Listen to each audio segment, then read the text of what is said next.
Hello, hello, and welcome back to Rolex Play, where we roll dice and play games. You've joined us for our midweek campaign, Threads of Chaos.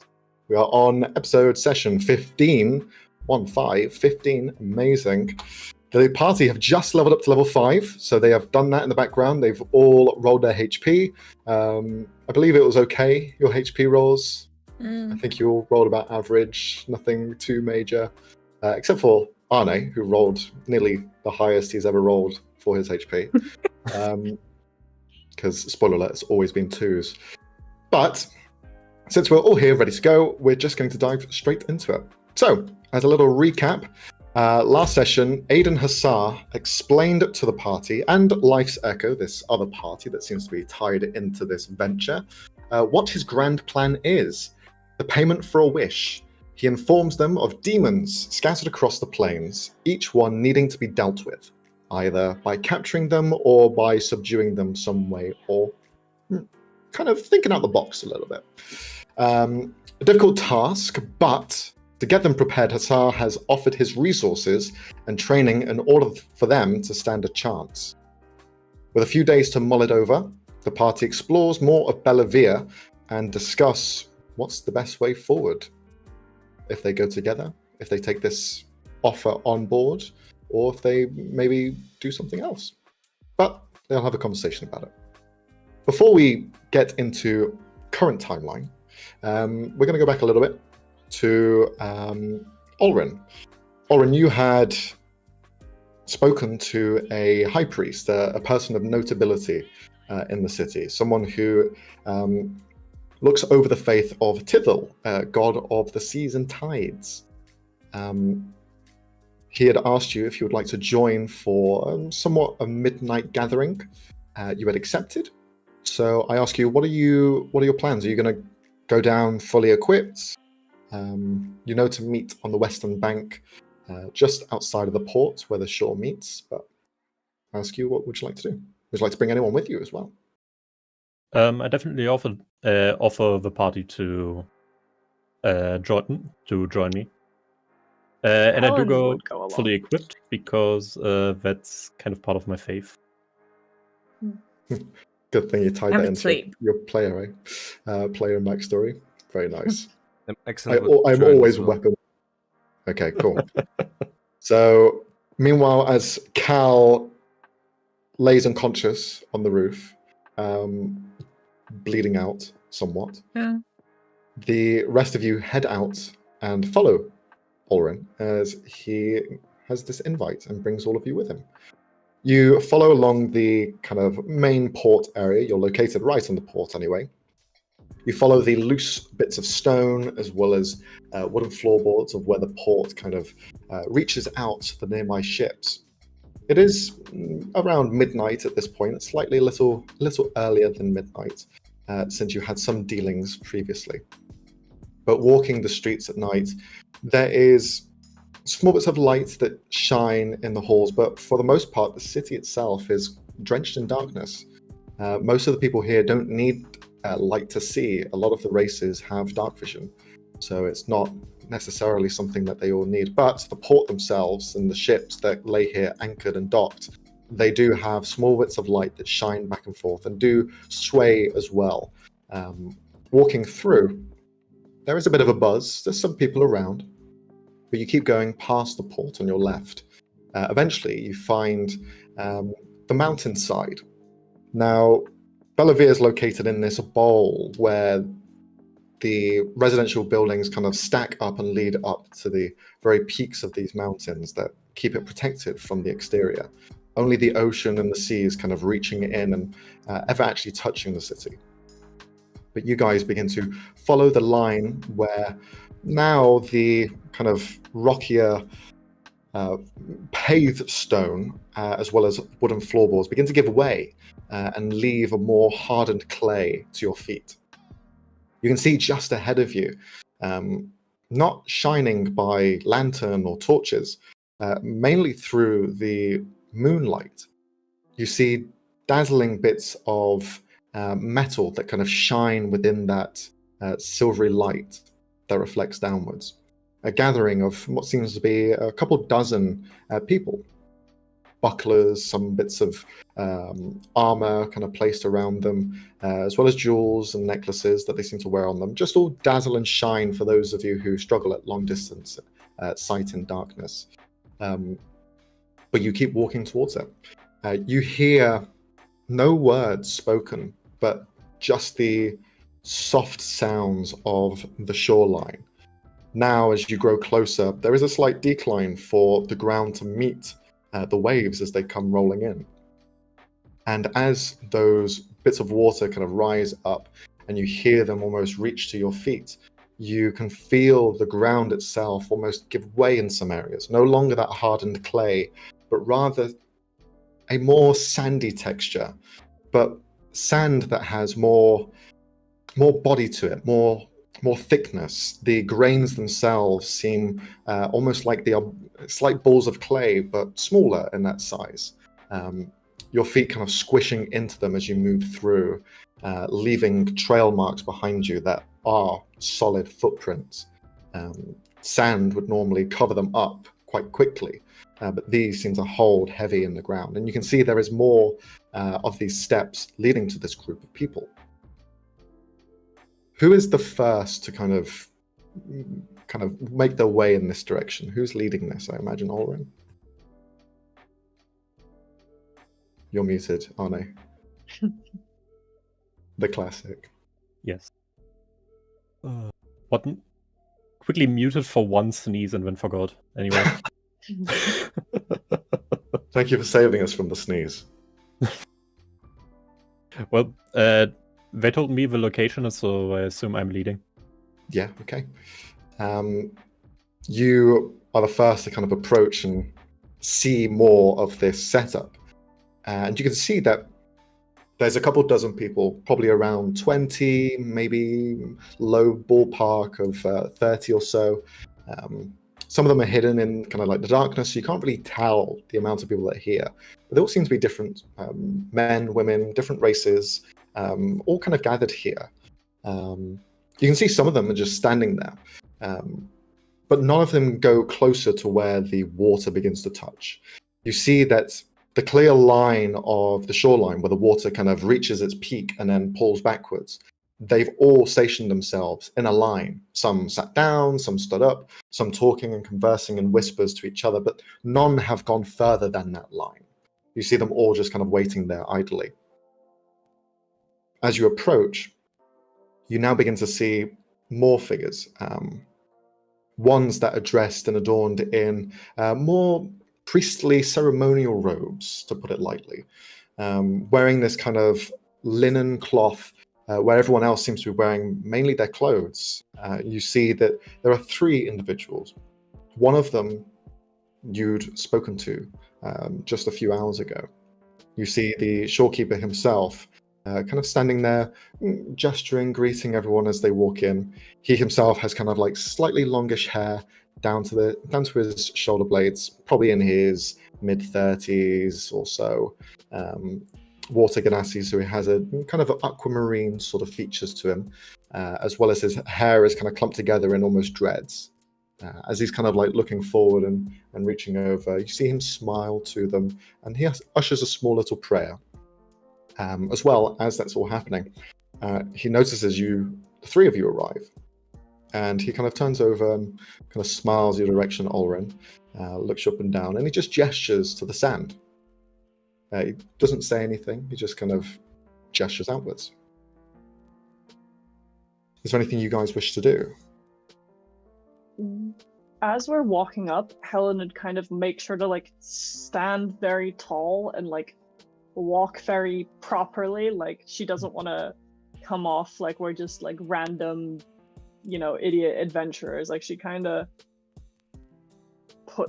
presents herself kind of well walking up. And do I recognize like any of the jewelry they're wearing of like being a specific style, or any of like the symbols like that they might be wearing? She's just kind of looking for anything that she might recognize to kind of give her clues about maybe a bit more who these people are.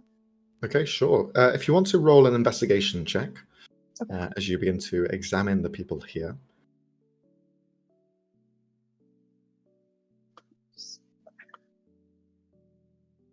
Okay. Looking over them, again, there's no lights here, so it's a little bit difficult to see in this environment. But with the moonlight shining down and your eyes have adjusted now, you can kind of see most of the jewels that stand out. A lot of them seem to be just like basic bands and jewels, nothing elaborate. I will say you probably notice maybe 3 in this group of 30 who are wearing something a bit more expensive, something with a bit more taste.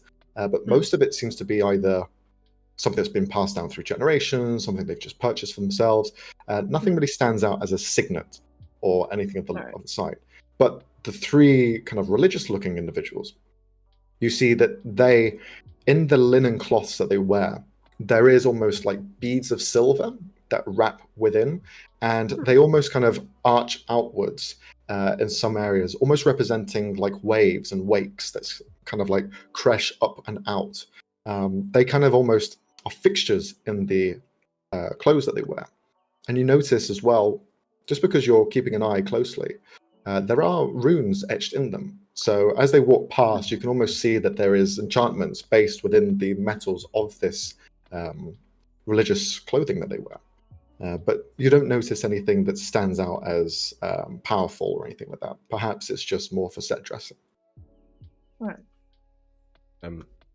I would like lean towards the Olrin and not so quietly, so the priest wouldn't hear, but just like ask, is it alright if I will just, observe the ritual?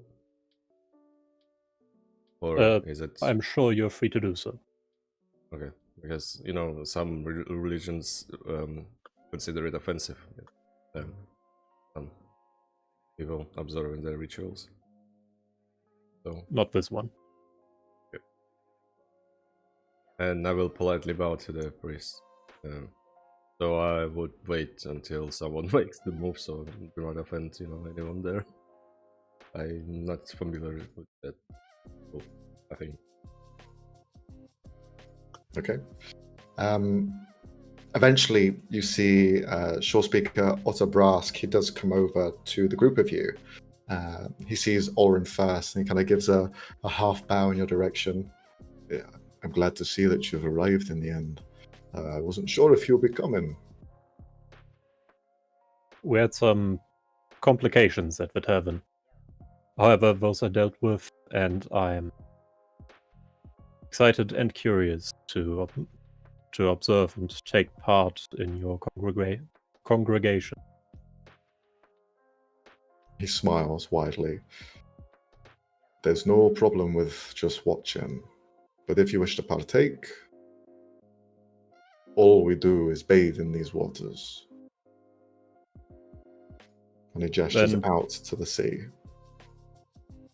Then perhaps I should observe. No slight on the tide, Father. However, my armor is not free of rust, specifically from salt water. He looks up and down your armor.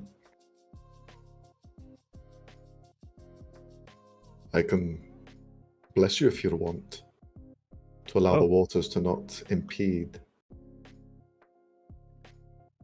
Then please. If it could make my participation any easier, then I'd gladly.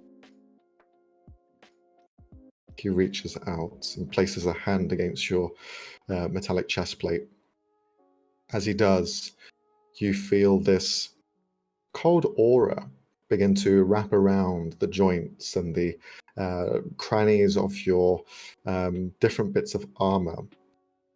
The cold is bitter for a second, and you almost feel your breath appear before you.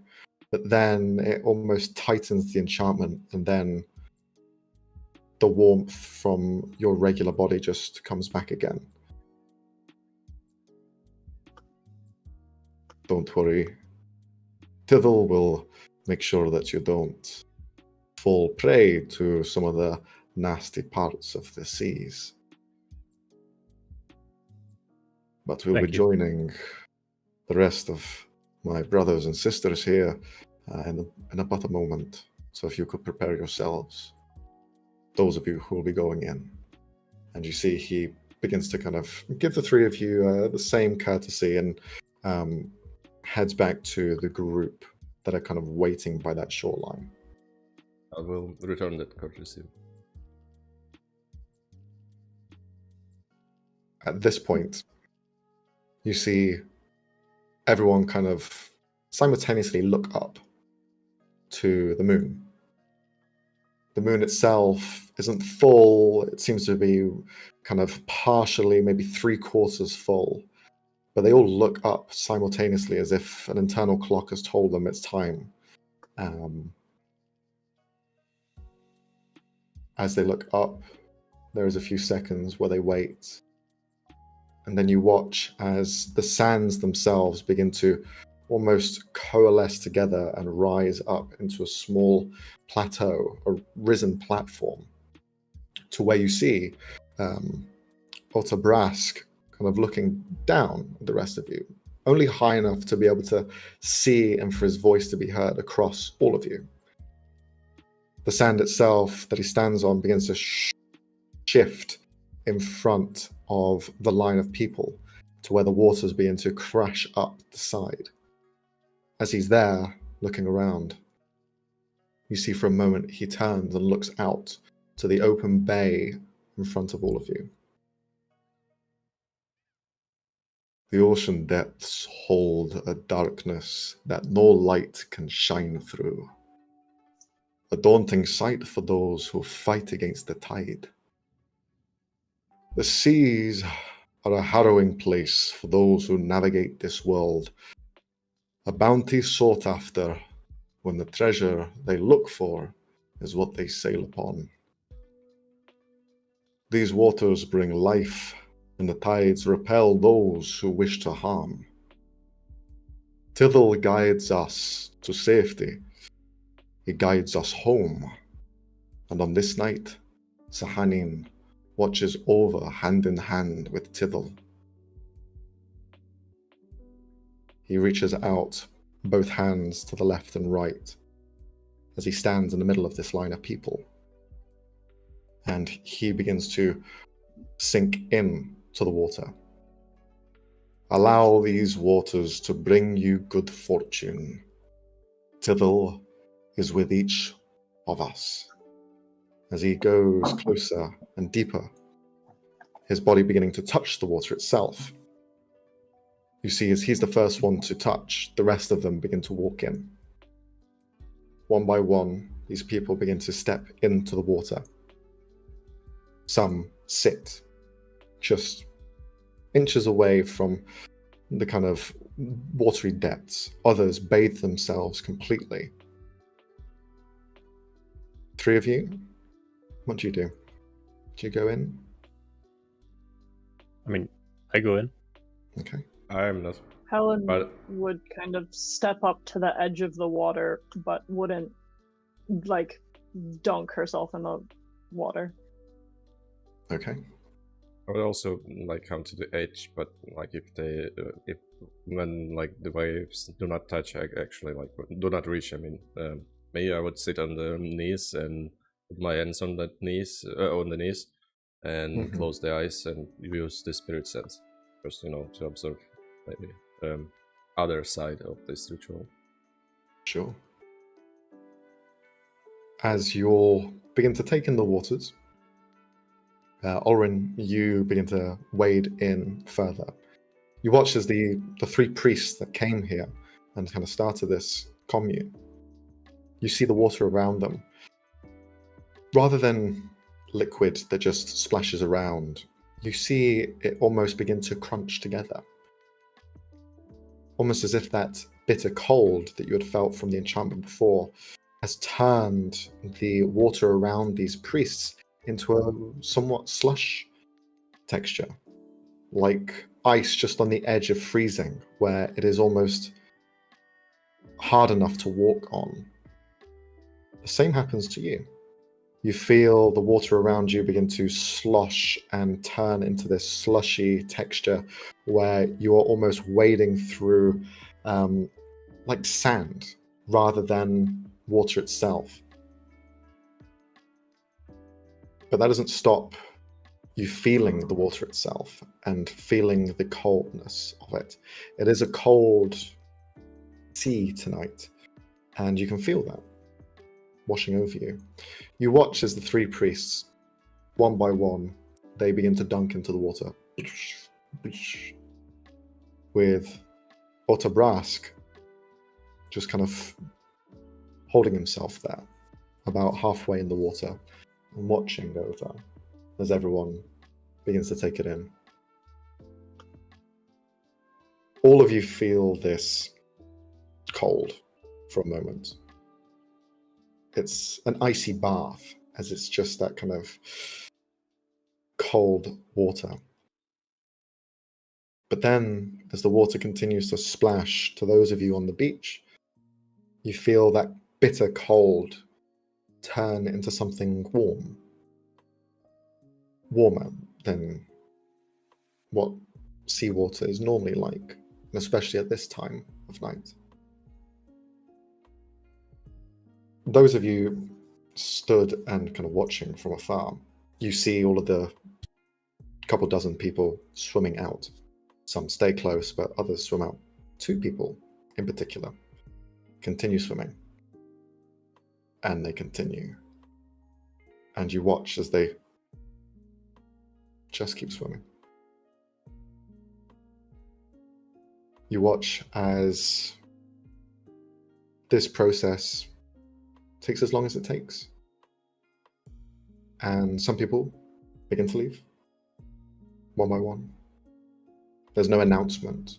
There's no abruptness to this ceremony. It seems that what's done is done, and you see couples begin to walk back to their home. People just begin to leave one by one. But you just see the priest himself just still looking out to the ocean bay. How long do you stay for? Did they return those to swim? They, after about 5 minutes of concern that begins to brew up inside of you, they keep swimming. It's nothing to be concerned, of course. From my side, from my point of view, it's their choice. Is there the main or the head priest next to us, or is it? He's not too far away. Okay, so he is not one who's even there. No. And Olrin also came back, just to make sure. To be sure. Okay. If a tide didn't take me, I'd never left. Yeah, the tide doesn't pull you. You have full control in the water. Okay. Yeah, because I was imagining the Olrin in this heavy armor just keep going and going. Then it would be hard, of course, to swim. But I just open my eyes and stand up, dust off some sand from my knees and come to the head priest. With the quick gesture of my head, pointed those two. Are they going to come back, or what's or it's the sacrifice of this ritual? There's no sacrifice, there's no ritual. This is just what they feel is right. This is of their choice. I don't know if they're coming back. All I know is that Tithel will guide them to where they need to go. Sometimes people are lost and they need some guidance, and they find that in strange and mysterious ways. Those two are needing that guidance. But if they lose the power to swim and grow fatigued, Tithel will take them to where they need to go. Aren't you worried that some sea creatures can just, prevent them from finding their goal or reaching their, where they want to be, or where they want to go? The sea is quite a dangerous place, you told it yourself. Are you sure that it's a wise idea to just let them go? It's dangerous to those who don't appreciate it for what it is. For someone who sees a danger, others may see it as a boon. I would not concern yourself with their fate. They have decided. You know, like in many other places, there are, you know, some guards which are stationed on the beaches, and they, you know, prevent people from committing that kind of like acts. So I'm not quite sure that I would trust them. You know, people might not be really knowing what they want right now, or be under effect of some, you know, I don't know, alcohol or something else. You know, other essences which might cloud their minds, and yeah.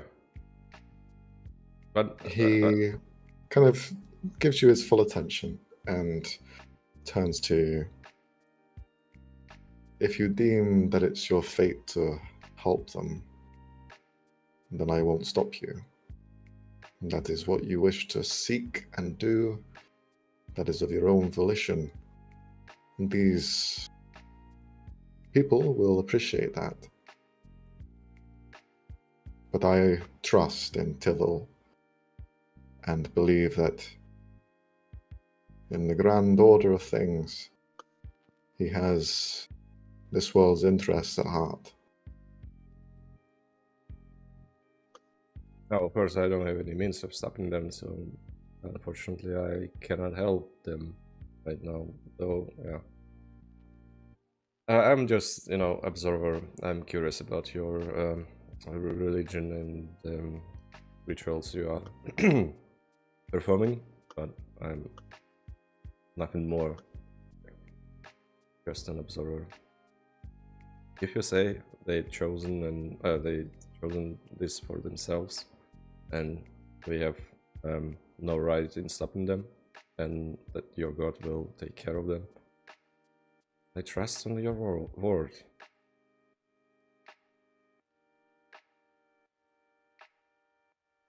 He puts a hand on your side. You have a good heart, looking out for others.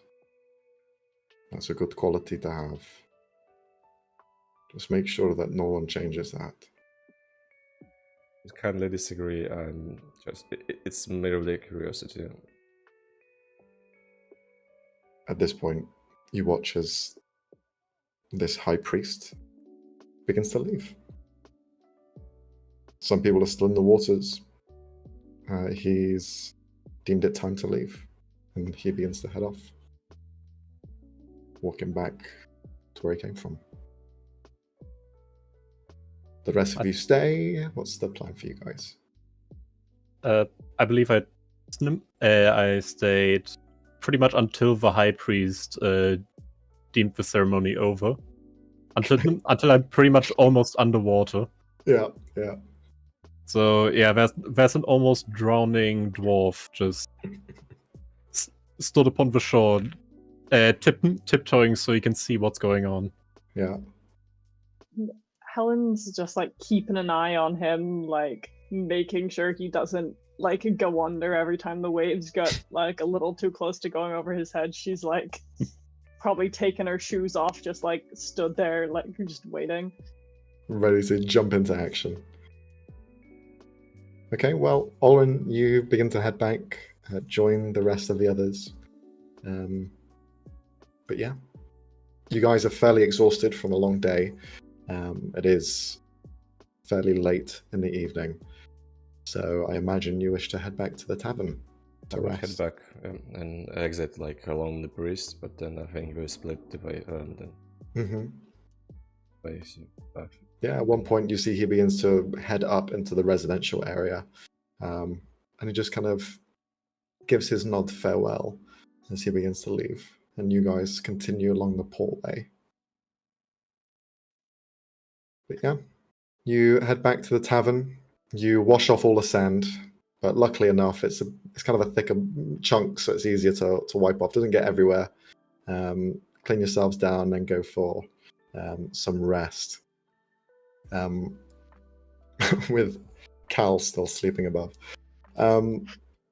So, as you begin to rest, you have your long rest, and a couple of things begin to happen in the night.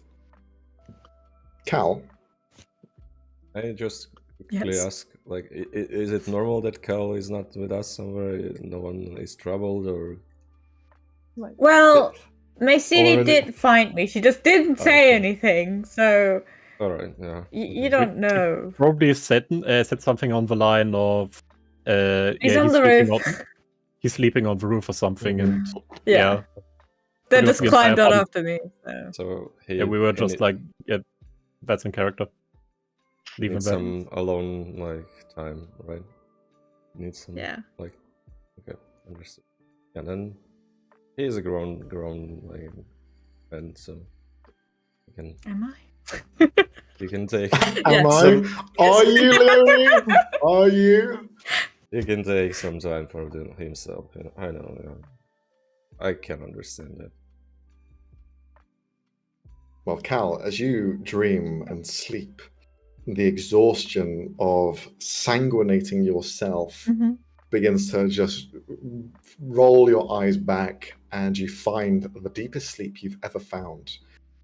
In this lucid state where you're pretty much like close to dead, Oh.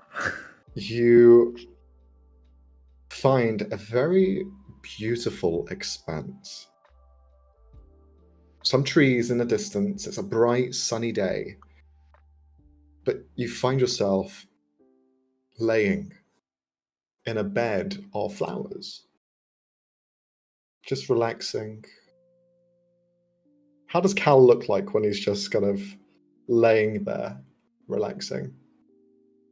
It's a bright, sunny day, there's no clouds in the sky, but you're surrounded by beautiful flora. Honestly, Pro thinks like either that he's currently dreaming or that he dreamt all the shit before, because what's more likely, let's be real. So he's probably just like, how did I get here? Don't care. This is awesome. And it's just relaxing into this bed of flowers and just chilling. Head thrown back. Relaxed. Mm-hmm. As you're laying there, you look around to the sides and you see these beautiful rose flowers. Not bushes rising up and holding the flowers, but rather the flowers rising up in stems, loose, hundreds, thousands of them, just to the left, to the right, in front of you. You find yourself just laying on a bed of roses as well.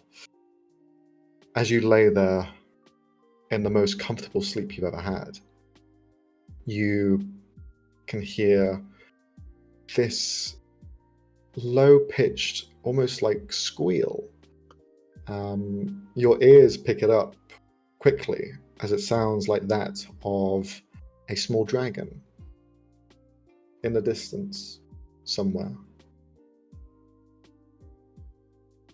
Yeah, he immediately sits up in the bed and starts looking around and just goes, Janet?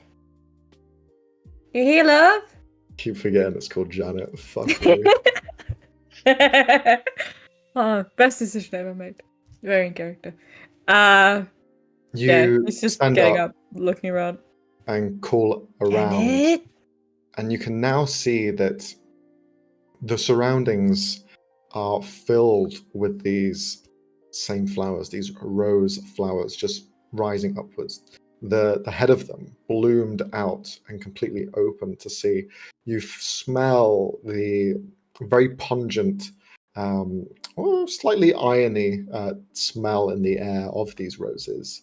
As you kind of look around to find Janet, or to find the origin of this squeal, you can see that these rose meadows continue out on rolling hills that just descend down into a valley beyond.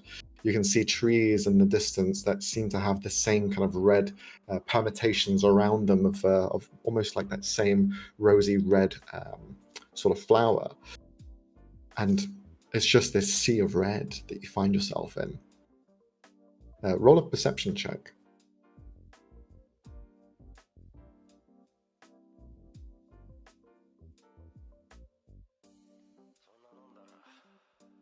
Five. You look around to try and find the origin of that sound, and there seems to be a point just in front of you, maybe about 50 feet or so, where you had heard that squeal come from. And then you begin to see bits of the rose bushes begin to, like something's trailing through them.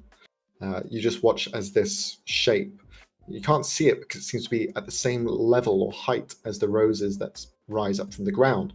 You just see this movement between, zigzagging and moving away from you. Yeah, Kel's immediately gonna follow, just calling out like, okay, are we playing hide and seek or something? Janet, come back here. I was resting. Come on. You begin to run, push some of the flowers out of your way as they crunch beneath your feet. You continue to follow this trail that's leading you ahead. As you're running, you feel the rose flowers themselves hit against your skin, hitting, and ow! You look down and you can see there's a cut in your arm.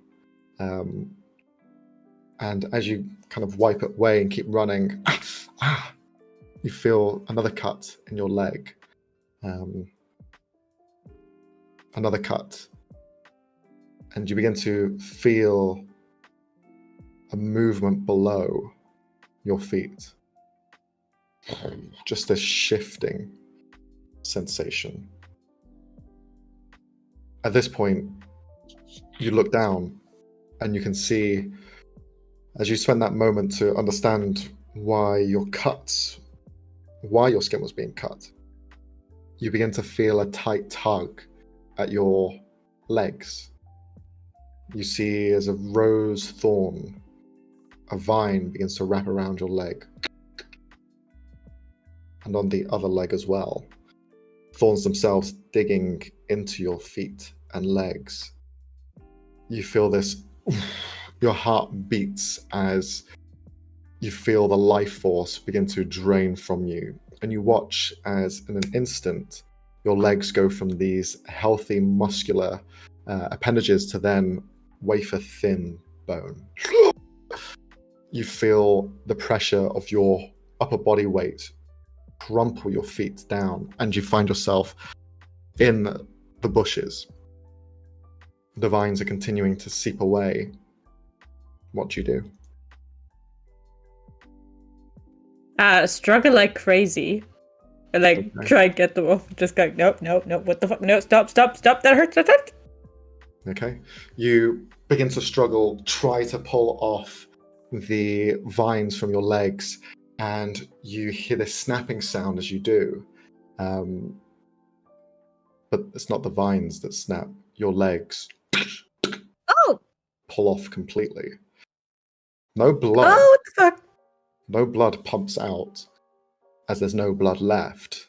And you just see your legs floating there in space, thrown away. Just these bits of bone just fly off and land somewhere else. You then hear just this like gnawing sound as something seems to be chewing on the bones that have been thrown and discarded into this meadow of flowers. Right. You now no longer have your legs, but you still have complete movement of your upper torso. What do you do?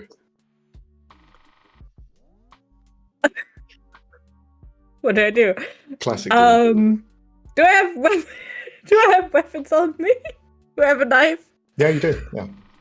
I'm gonna grab a knife and like probably try and cut myself loose. Like anything that's still grabbing onto me, just try and get it off of me. And Okay, you begin to crawl away from it. You begin to slash around with your dagger, just sweeping around with large strikes. You see the vines kind of begin to pull backwards as you do. You then crawl your way to a point that has at least some height away from these roses, but you look around and they're everywhere.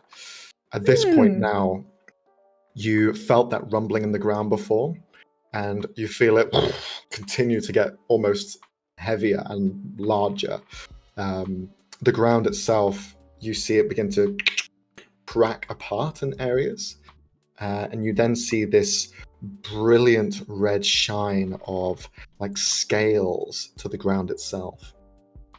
That hill you saw in the distance begins to shift and move, and you watch as the hill itself almost disconnects from the ground, and you just see this shifting movement of a dragon made completely of roses and vines begin to shift and move, and you see its eyes train on you,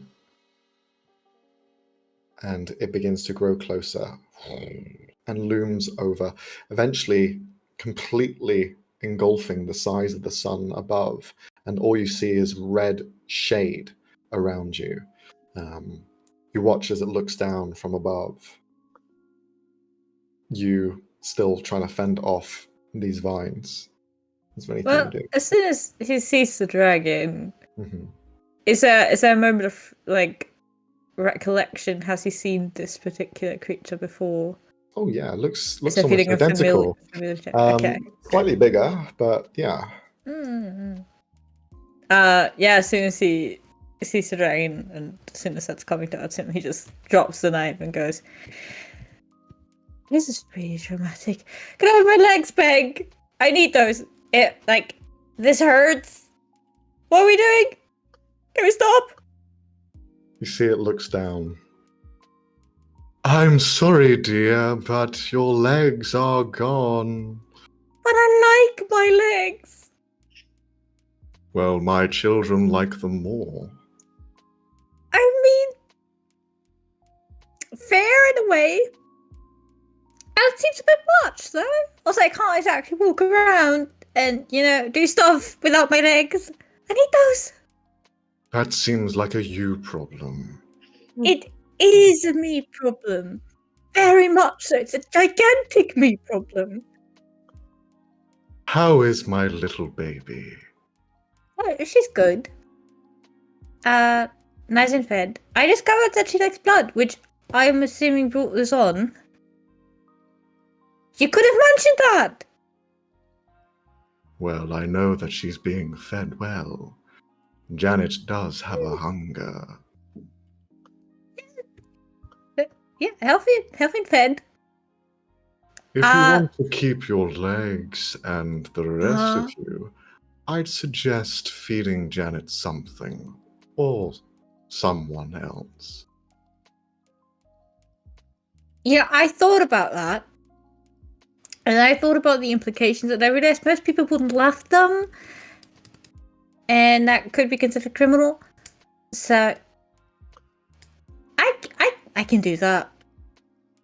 Again, sounds like a you problem. Yeah, it does. But if I get thrown to prison, Janet can probably just leave, right? She'd be safe if I get thrown to prison, right? Well, she's your responsibility. If you go to prison, so does she.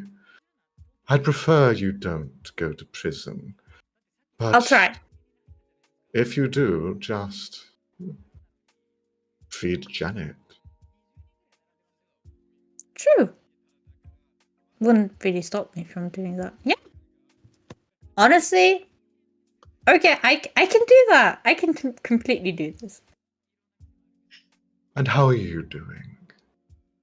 Without talking about your legs. Well, those are a slight negative, but I've found a really nice group, and we've been traveling together, and lots of interesting stuff has happened. And then he just goes on a slight rant and Mhm. talks about like all the stuff with the Knolls and with the Yetis and not getting to actually fight the Yeti. And then there almost was a fight against the Yeti, but the Yeti was actually just a giant that was cursed to look like a dwarf. And it's just Yeah. This like 5 hour long conversation continues without your legs. You've almost completely forgotten about losing your legs Yeah. now. Just kind of relaxed there and just kind of like talking to him. The dragon watches and speaks and listens intently. You see there's the odd smile and nod. Well, it sounds like you've had quite the adventure so far. But have Been a you lot of seen fun. anything that might be useful for me? Yes! Right! I should have probably started with that. So I found this, I called it the jelly bean. It's red, and the flower that it was in, it kind of reminded me of both you and Janet. So I picked it up and brought it.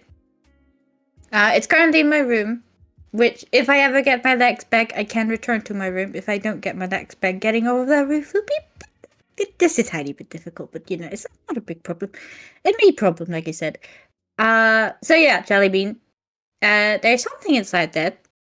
It might be an egg. Is it an egg? Could you tell me if it's an egg? I could, but that would be spoiling it. Ah, true. You know you don't like getting things spoiled. Right. I do want to find out myself. That's where the fun is. Yeah. Well, it was nice having a chat. Unless there's It any was. questions you have, Janet needs more feeding. And you begin to hear the growl from inside the rose bushes grows closer, like a stalking predator finding its prey.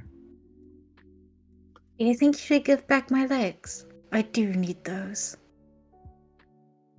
Well, I don't think you really do. It's kind Anyway. of hard to run away from stuff without your legs. Or to jump onto stuff. Or honestly, to get your correct form when holding a bow. All of those things get extremely complicated without legs. Right. If you ever lose your legs again, just let me know, and I can give you something better than legs. Okay. Something better than legs? More arms. Oh. I'm joking. Eddie's just vividly picturing that instead of okay. Janet, feeding time. You see as the dragon continues to descend and finally rests back into the hill, as you hear growling as Janet begins to peer through the the roses, and then just jumps on you and starts eating you. That's fucking jump scare.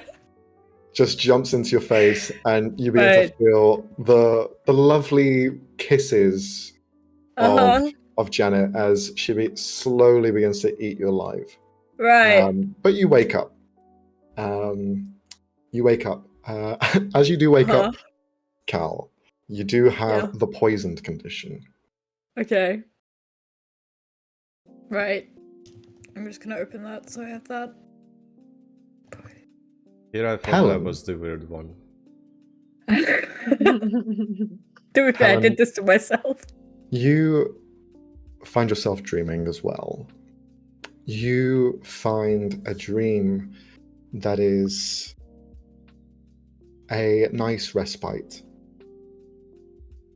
You feel the air around you is different from the prime material plane and one that is of home.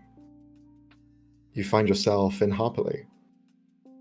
You are of a younger age. It seems to be maybe a memory or a dream that's personified as a memory. But you are younger, and you sit at a small desk as you begin to write and listen. You are the only one in this small classroom, a private space where there's only a handful of chairs and tables. But at the front, you see a very well-dressed woman. Could could you please describe your mother to us? She's got kind of tan skin and just long, like curly, like down to her mid back, like pieces of it braided, like pins in her hair, like just it almost looks like it's kind of floating around her, just absolutely like just almost eerily beautiful woman in kind of drapey, in like a long drapey dress with like the sleeves hanging down, just belts and little dangly bits hanging off of it, just an like a vision. Like she looks like she should be a painting almost. You find yourself almost drifting from moment, as if this lecture has been going on for a while, and you find your eyes slightly growing a little heavy, and you watch as the silhouette of your mother begins to grow closer.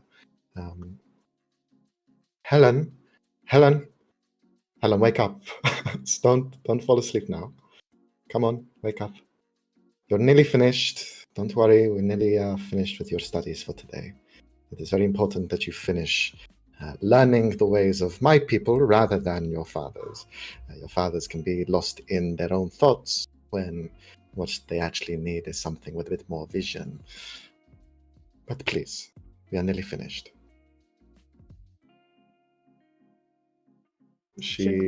Go for it.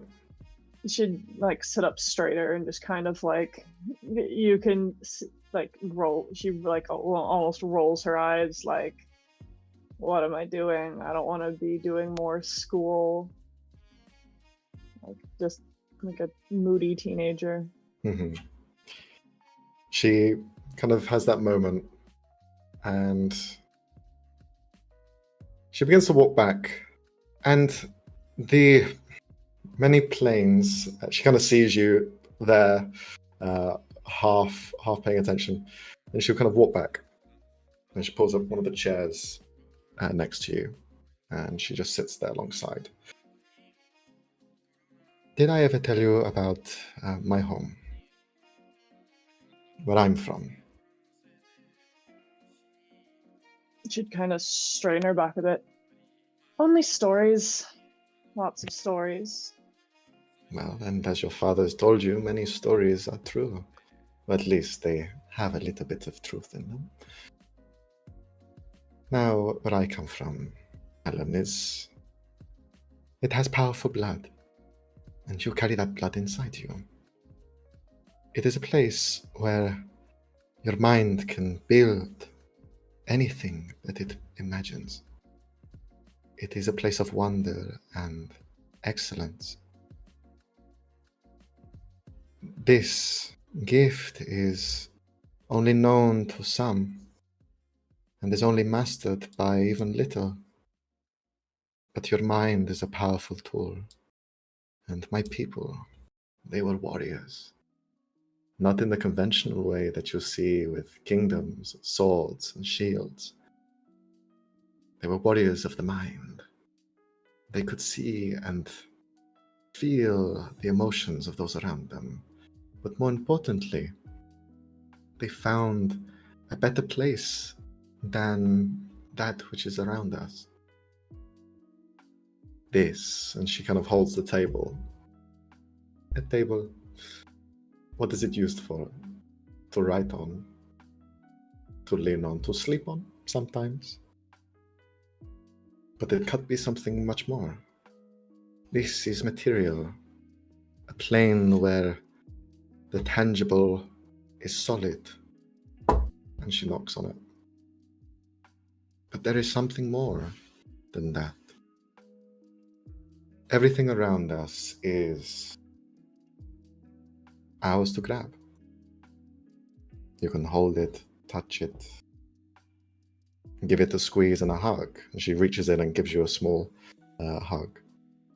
But the stuff that's in here, in the air around us, you cannot grab. Not everyone can.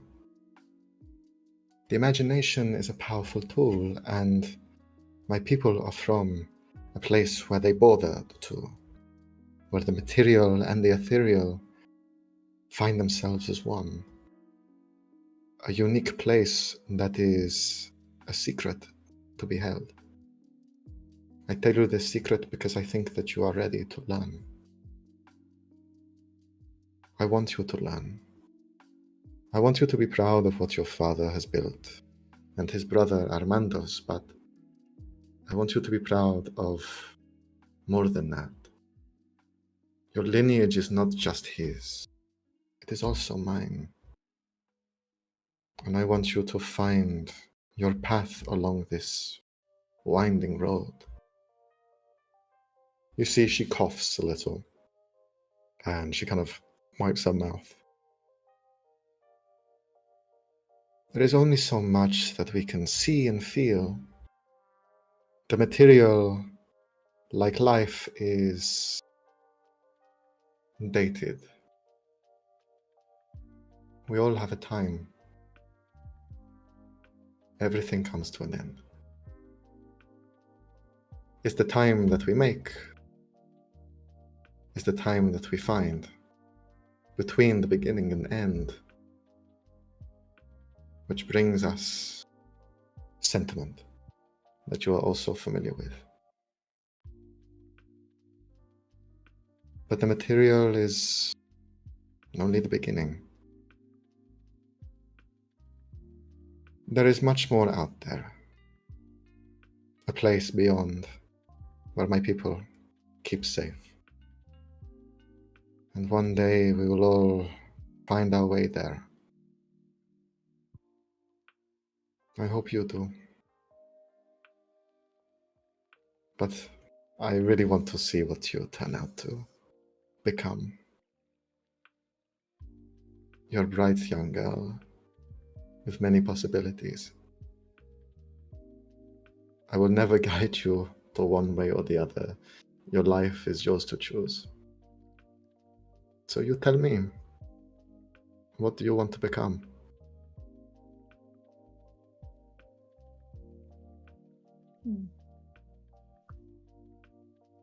She just kind of look towards her mom, still trying to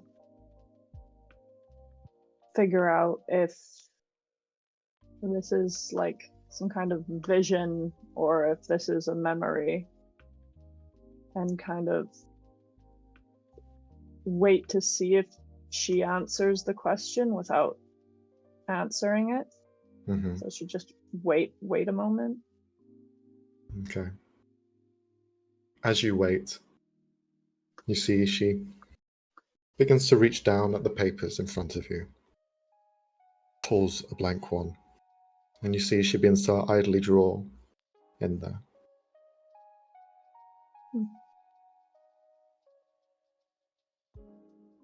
At this point, you hear the door is slightly open, and you can hear two voices laughing back and forth as you see the silhouettes of two individuals walk past.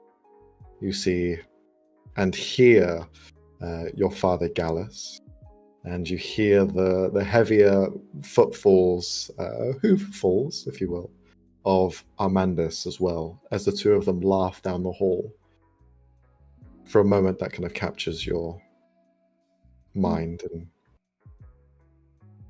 but then you look down at the paper, and you see two spaces. One on the left, you see almost like a landscape, a beautiful scenery that holds much structure and uniform. On the right, you see a place that's almost abstract in its design, where there is wavy lines back and forth, the colors almost drastically sharp between each one of them, a place of lucid dreams. And you see, as the two almost touch, there is a triangle that intersects the middle part.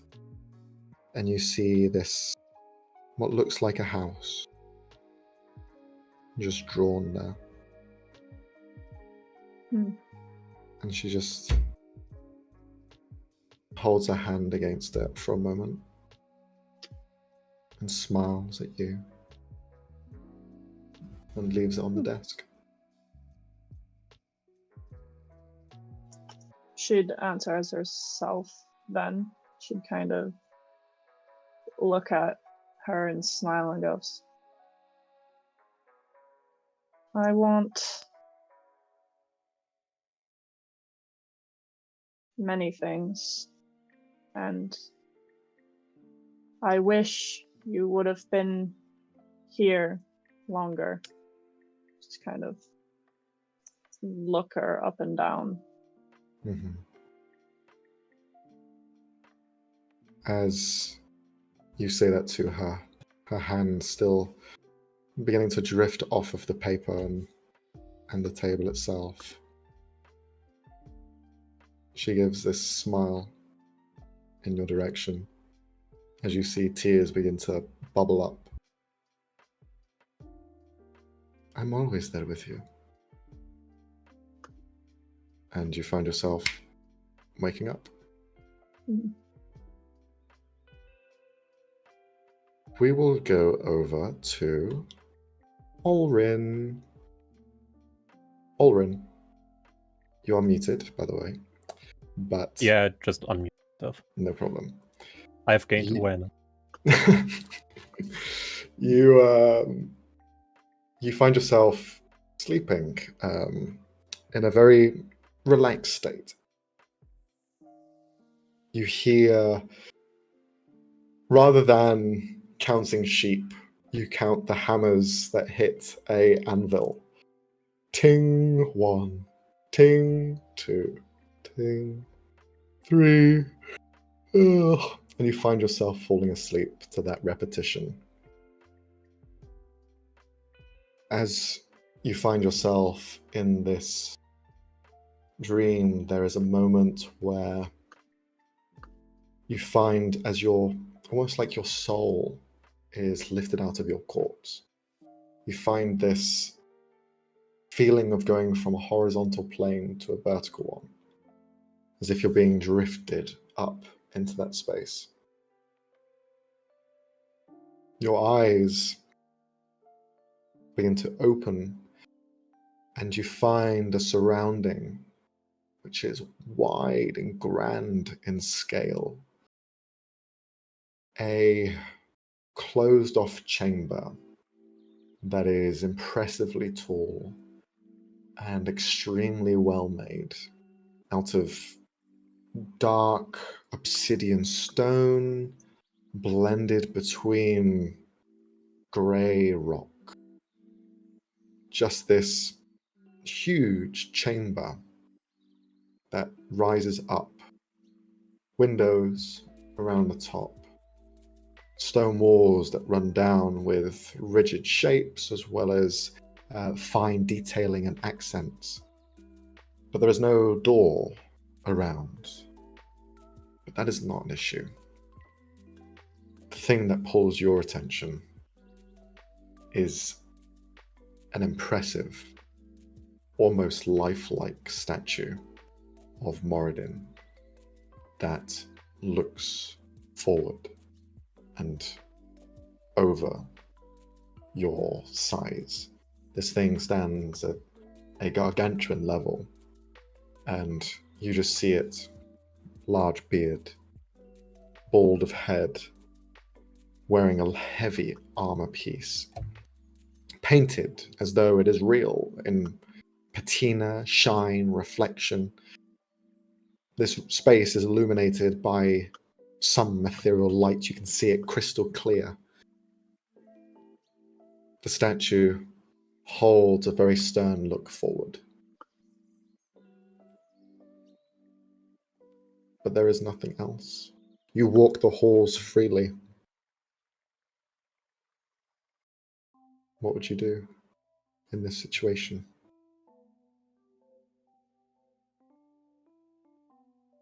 So there's only this enormous statue, no interior, just this wide open space. Correct.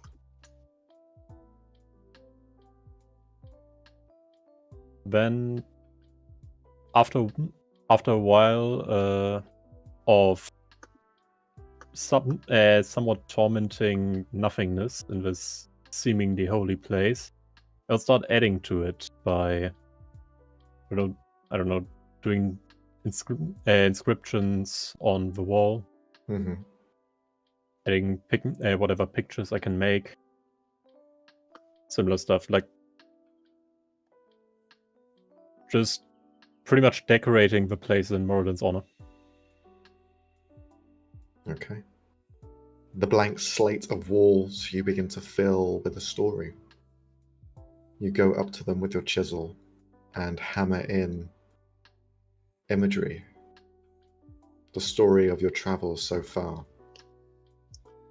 Every hit of the hammer against stone, you find almost guided, maybe through your will of picturing what's in your mind, or something helps, and you continue and continue. And as you hammer in to several spots, you begin to clockwise fill a section of wall with the story you have told so far. The journey of you leaving home, finding Trasvalar, going on this journey to the Howling Mountains, finding the lost temple of Moradin, and arriving at Bellavia. All depicted in this singular large piece that would be hailed as a great feat in craft. As you stand back, happy of your work, you look to the right and you see there's many more walls to tell this story. There's much more left for you to do.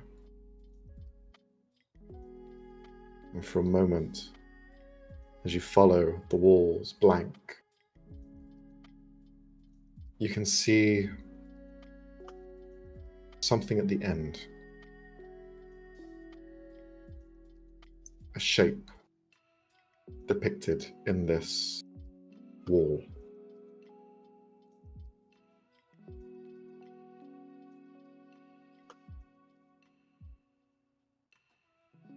What do you do? I approach somewhat carefully, but mostly expectant of some revelation cast upon me by Moradin, perhaps. Mm-hmm. You walk over, past Moradin's statue, who you can see had a softness for but a moment, as though revealing in your choices here. But then as you grow closer to this imagery that holds at the end of the story that you're writing out, you see it grow stern again. Do you continue?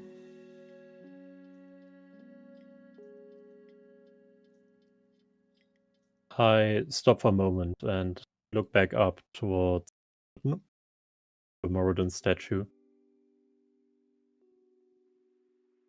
and kneel down in front of it instead of continuing.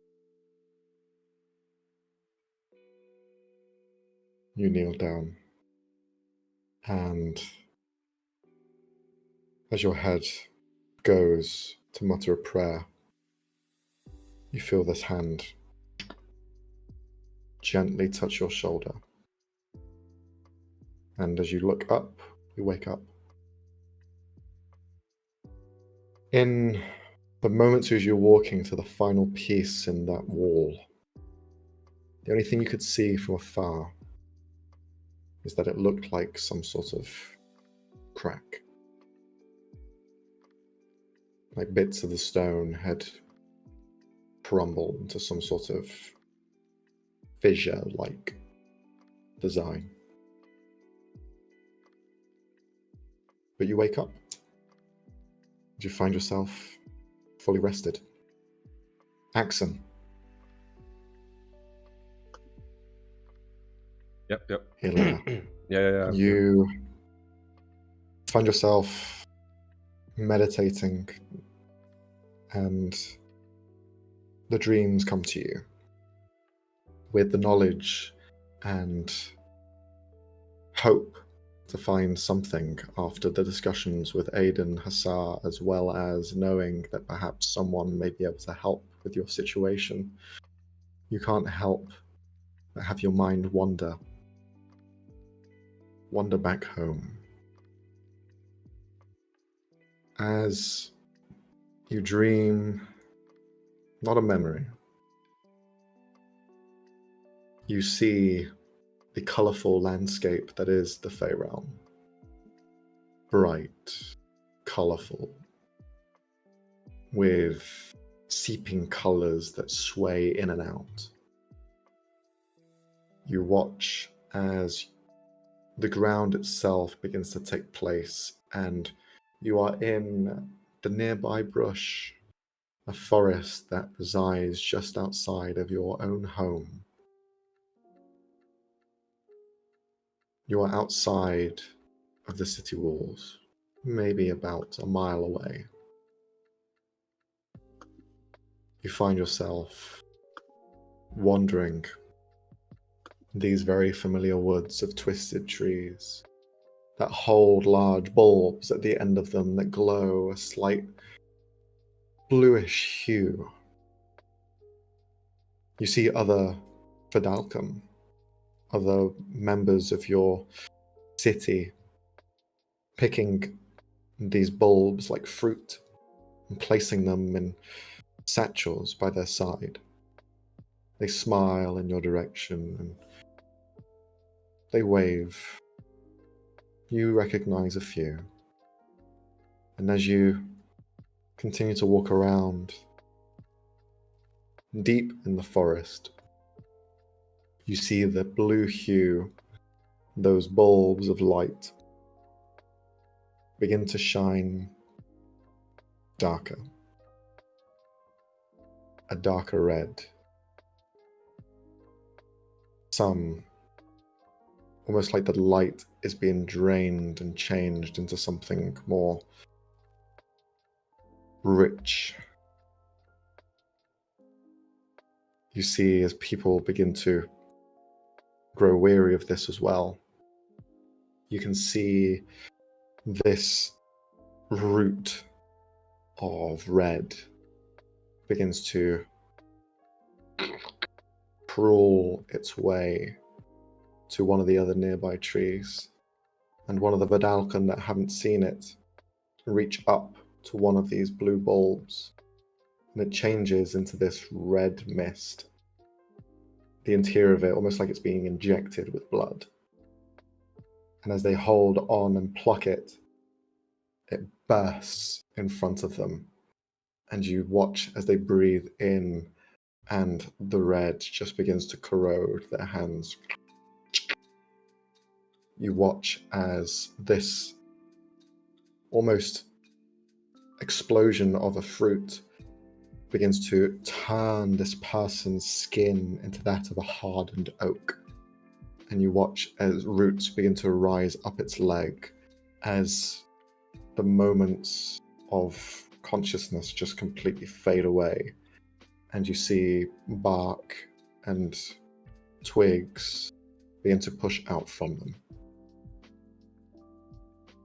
You see the Vidalcan rush out. They begin to run in different directions. Some run back home to the city, and they rush and run. What do you do? Yeah, first I want to ascertain if it's like happening in like real or right now and right here, or just like more like a dream. I don't know, like. Hmm. So I would just like want to look around and see how like. Sure. You begin to look around and you notice that the city's defense system isn't up. The walls have not been placed. The bubble that protects it not on. And thus, this is before. But whether this is a vision, you remember not being in this position.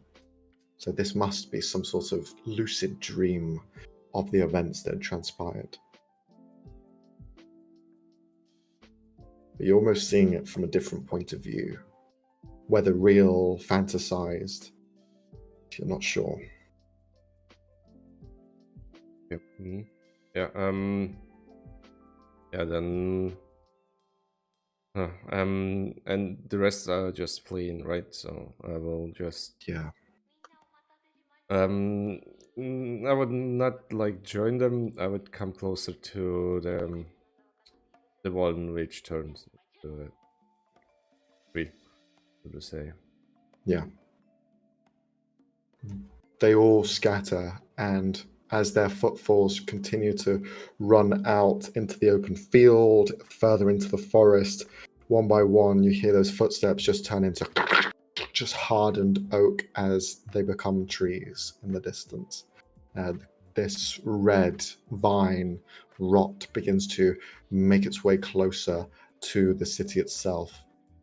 As you just begin to hear shouting in your local language, close the gates, put up the barrier.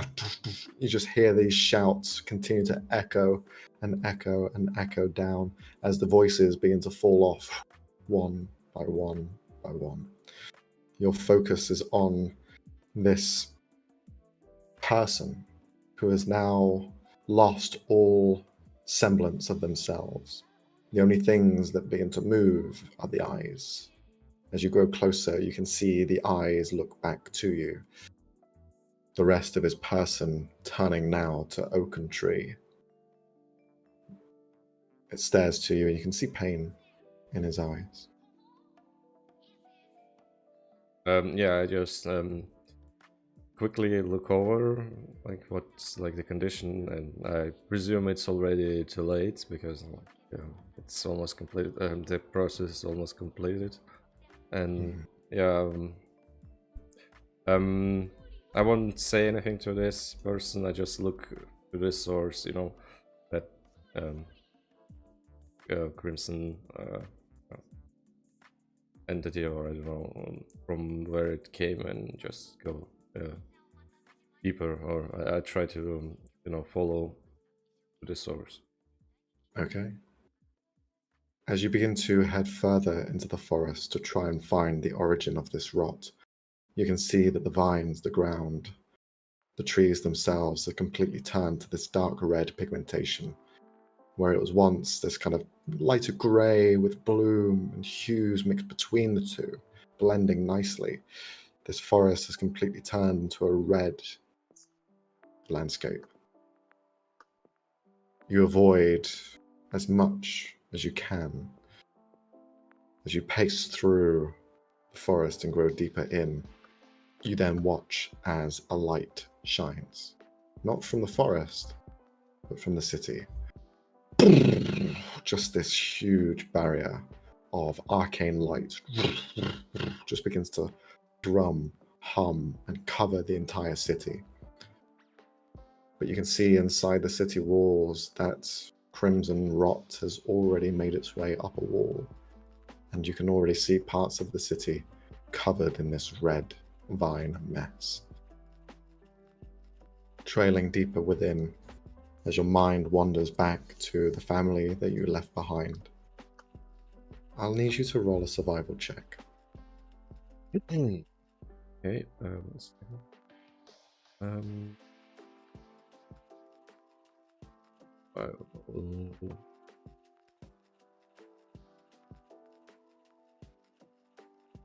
Oh, natural 20. Okay. You follow the trail that you had seen originating from deep within the forest. And you find where the concentration grows abundant, more so than anywhere else, the epicenter of where this had taken place. And what you see is something buried into the ground, as if these vines root and spread out from it. You'll have to reach in to perceive what it is any further. Oh yeah, I will reach it. Yeah. Okay. You dip your hand in, and as your hand touches against the vines, you feel the crimson rot begin to take place over you. You see as your skin becomes oak, rising up your body. But you grip tight into something below. Something metallic. You pull with all your strength. And you pull out this beautiful longsword, which has a blade which is of red, crimson red color. It shines in the light as you look at its reflection. And as you hold on, not through choice, but your fingers turning to oak, you grip into this blade as you see your reflection in the red metallic end of this sword just turn into that of a tree.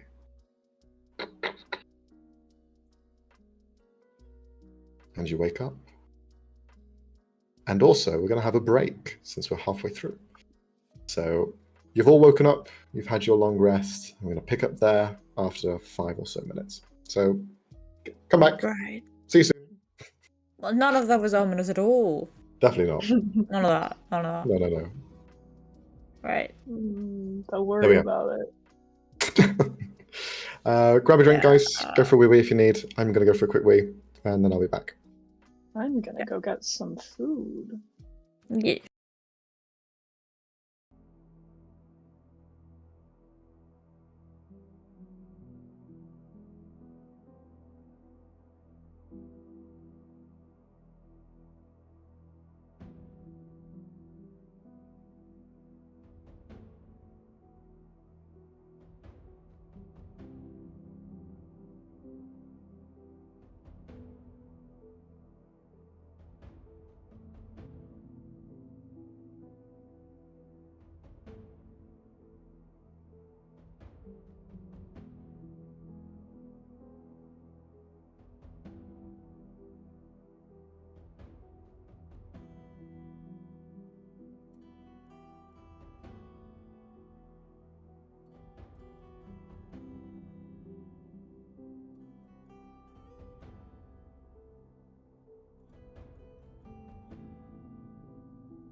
I mean, in Max's, not the universe, but more like a world, even elves can dream. It's normal. Yeah.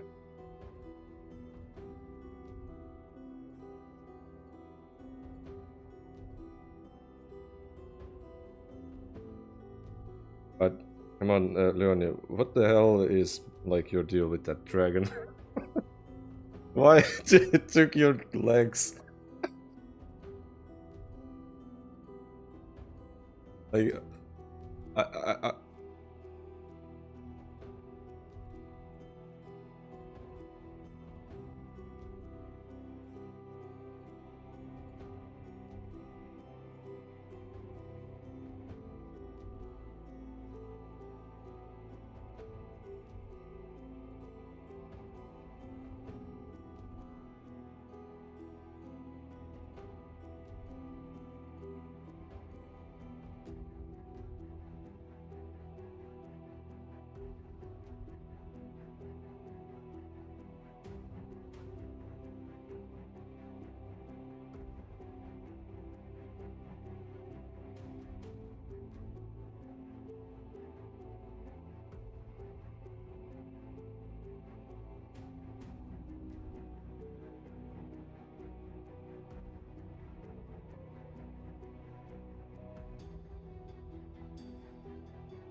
So, you can say it again because I forgot, wasn't so fast to unmute you. Alright. Yeah, I'm not going to bother. You guys had a long rest. You're all rested. However, for Axon, Helen, and Ulrin, the three of you have an inspiration that you can use. This inspiration you can keep with you forever until you use it. It's a free reroll of any dice. Any dice. D100, D20, whatever you wish, you have a free roll. Cal, you are poisoned. Barely went into the water. He barely went into it. That's all I need. Oh my god. But come on, you got the Cal- poison condition. It's better. Yeah. I get disadvantage at everything, so. Cal, That's you cool wake too. up with a very sore, light head. You feel slightly weak at the knees as you're waking up. Uh-huh. Janet is there. They're in that same form as they were before. They're kind of looking up to you as if like expecting more. Yeah, first thing he does is just carefully sit up and then just poke his legs, like poke. Are you Yeah, there? they're there. Yeah, they're there. They're Right? real. And legs! And it's just gonna give Janet a quick scratch underneath the chin and then gestures being like, you wanna get back in there? You see it kind of like shift its head. Come on. Get in. And then goes into your ring. Perfect. Good job. I feel like crap. I might be getting ill. And then he's just gonna climb back down the roof and get into his room. Alright. Notice a giant hole in the fucking wall! Mm-hmm. Unless you want to make me roll for the climb down, because now I have No. disadvantage. It's fine. It's I have it's poison. fine. Is there still a levitating, red glowing, shellless egg? It's levitating! It's not levitating. It's just It's there not? on the bed. No. It's just It's not on the bed. levitating! Salo had grabbed it and put it on the bed. So But, essentially yeah. it's not where I last put it. No, correct. So someone smashed a hole into my room and then went through my stuff. Mhm. And I was just sitting there like, what the fuck? You see, And then it's sleeping just- outside is Cognar. You just hear this like a heavy growl of a snore as he's just there, collapsed. You also notice several people hanging from their clothes, just around at different points, Upside down. upside down. You see their faces are bright red. Wait, how long were they in this position? 8 hours. Yeah, they probably are dead already. Come on, it's like... Let's be real. I see this kill count is just at 8 now. She successfully killed 8 drunk people. And high people, high of Chuku people. Right. Yeah, Cal's just immediately going over to Ulrin's room and just knocking like, hello, wake up. Are you awake yet? Because stop. Are you awake yet? Knock, knock, knock. Hearing all the knocking, Helen would just kind of stick her head out her door and just like look at Cal like questioningly, like what the fuck, like what are you doing? And Cal's just gesturing to his room, but by the way, he re-hit the jelly bean underneath his bed, so it's back under his bed. And he's just I just want to point out, to put it under the bed, you need to like squish it because it is like bigger than underneath the bed. Okay, yeah. I'm not gonna put it underneath the bed. It But endangers do it, it's just glowing from underneath your bed. It's Like wrapped no in less poison. obvious. Cal's poisoned, okay? He's fresh. Okay. Fine, then he's just rewrapped it and just made it look like he put his clothes on top of it. So that's Yeah. just a big clothes pile that kind of glows. hmm And then he's Helen just would gesturing step out. to Helen like, this giant hole in my wall! What the fuck? What happened last night? What? Does Helen actually know what happened last night? Yeah, it was all quite a ruckus happening last night. The only one that didn't know what was going on was Cal. Hmm. Yeah, there was a bit of a kerfuffle, but everything should be. We'll probably have to pay to get that fixed. And it would just kind of size up the hole Mm-hmm. and like start trying to like guesstimate what it would take to actually fix it. Do I notice the glowing thing Yeah. under Yeah, the... you do. Also, Yeah. it was at full display the evening before, so now that you know what you're looking for, yeah. Helen's just gonna like look at the thing and then look back at Cal. Go, if you're trying to hide it, you really need to get a bit better at just... It's probably worse to put things on top of it. It would kind of just carefully move the... Okay.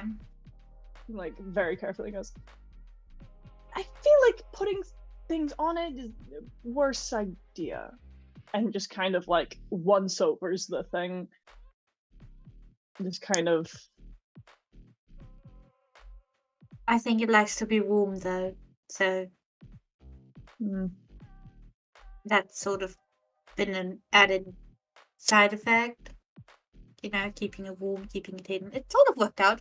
And you haven't noticed it so far, and I've been carrying it around for like multiple days, so it's apparently been working so far.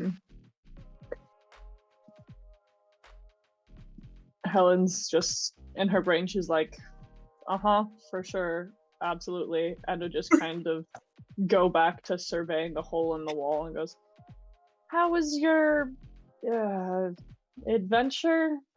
Where you look... It's just like like going on. Did you sleep? Were you sleeping? I did sleep. It was very restful though. I had a dream that my legs got eaten. That was not nice. So, yeah. She's just gonna like not even question that at that point and goes, have you eaten anything? I'm going to get food. And would just I see I'm not feeling like food. I'm a bit queasy. Like, I'm not. Maybe I should eat something. As you are preparing to get some food, you hear from one of the nearby rooms energetic sounds. You hear the door then shoot open as you see little Tuco has emerged, not dressed like himself. You see he has this thick, long, black wig on that goes around to the back of his neck. You see he's also wearing, rather than his loose robes, there is this very crudely made attempt at some sort of royal armor. He has kind of this like half broken sword in one hand, which he has kind of held in a small sheath by his side. You just see he kind of looks around. He's cosplaying! He's cosplaying! He waves at all of you. Good morning. Hello. Am I hallucinating or are you dressed differently? No, I am dressed differently. It's for the convention. You have to. Wait. What kind of convention are you talking about? Like, well, let me tell you. It's called Collapsicon, and this is a convention for all of historians and people of good notability. Come and go, share stories, tales, things they found. There's a lot going on, but one of the things that is quite common is to dress as someone of your favorite literature or someone who has been very prominent in history. I have gone as Lodanix. And he kind of like spins around. This guy has been dead for 1,000 years, but he was good. Does Helen know who this is? You can roll a history check if you want to. Are you sure it's a serious convention where you can get any useful information at all? Yes, 100%. It is it's a place of many broad minds, very knowledgeable people who come and enjoy themselves. There's nothing wrong with a little bit of dress up. Unless you think it's not cool, Axon. I I just think it's cool. unprofessional. I'm guessing. That's it. I'm guessing Helen with a nat 20 history check knows who this person is. Oh yeah, 100%. Even Olrin, you know the tales of Lord Anix. Lord Anix was someone who was around at the beginning of this era. He was a leader who came into power and ruled over Trasvalar and pretty much the entirety of Calzeria, as there was only one ruling faction at that point. And now it's divided into several. Then, back at the beginning of this year, he had ruled with open hand. His father previously was a dictator, seen as quite a fearful figure, King Hadal. He had perished, he had passed away, and Lord Anix had taken over in his stead, but he governed at a very young age. But in becoming of age to rule, rather than be appointed as king and monarch, he instead left it as an option to Trasvalar and its citizens to vote for their next leader. He had given his own ideas of what he saw for the future of the country, and there were other competitors, but everyone saw him as a good choice. So he was then put into power, and he is governed from that point onwards. But he is seen as this very noble, heroic figure because he had sacrificed himself in a very large-scale fight, which was deemed as one of the last moments, the last chances of survival for humanity against a very cruel figure known as Endrix the Cruel, a necromancer who had almost taken over the entirety of Calzeria. Olrin, you kind of get the baseline of that. For Helen, more specifically, he also had a family that revolved around him. He and his family, stories tell of when Andrix attacked the last bastion. In a last-ditch effort, Lord Anix had sacrificed himself, and in return, his lineage had become a part of that deal to protect the entire world from Andrix the Cruel. He had sacrificed his entire bloodline. They would no longer been seen, but there have been whispers and murmurs of his appearance, but only heard as tales. Not someone who is prominent, not a figure that is spoken about as though he is king, lord, or etc., but rather spoken in whispers almost. And the connotations of some other celestial being is mentioned in the same breath. The Everlight. You can roll a religion check if you want to see what the Everlight is. Yeah. Kind of as she's kind of thinking back and thinking about this, she'd kind of just start talking with Zuko about this like person, just like talking about his history stories and like how cool he was, and very much she sees his plans, but she's trying to like also lean into it. With a 7, you would know that the Everlight is not part of any pantheon, and it's not really preached or spoken about.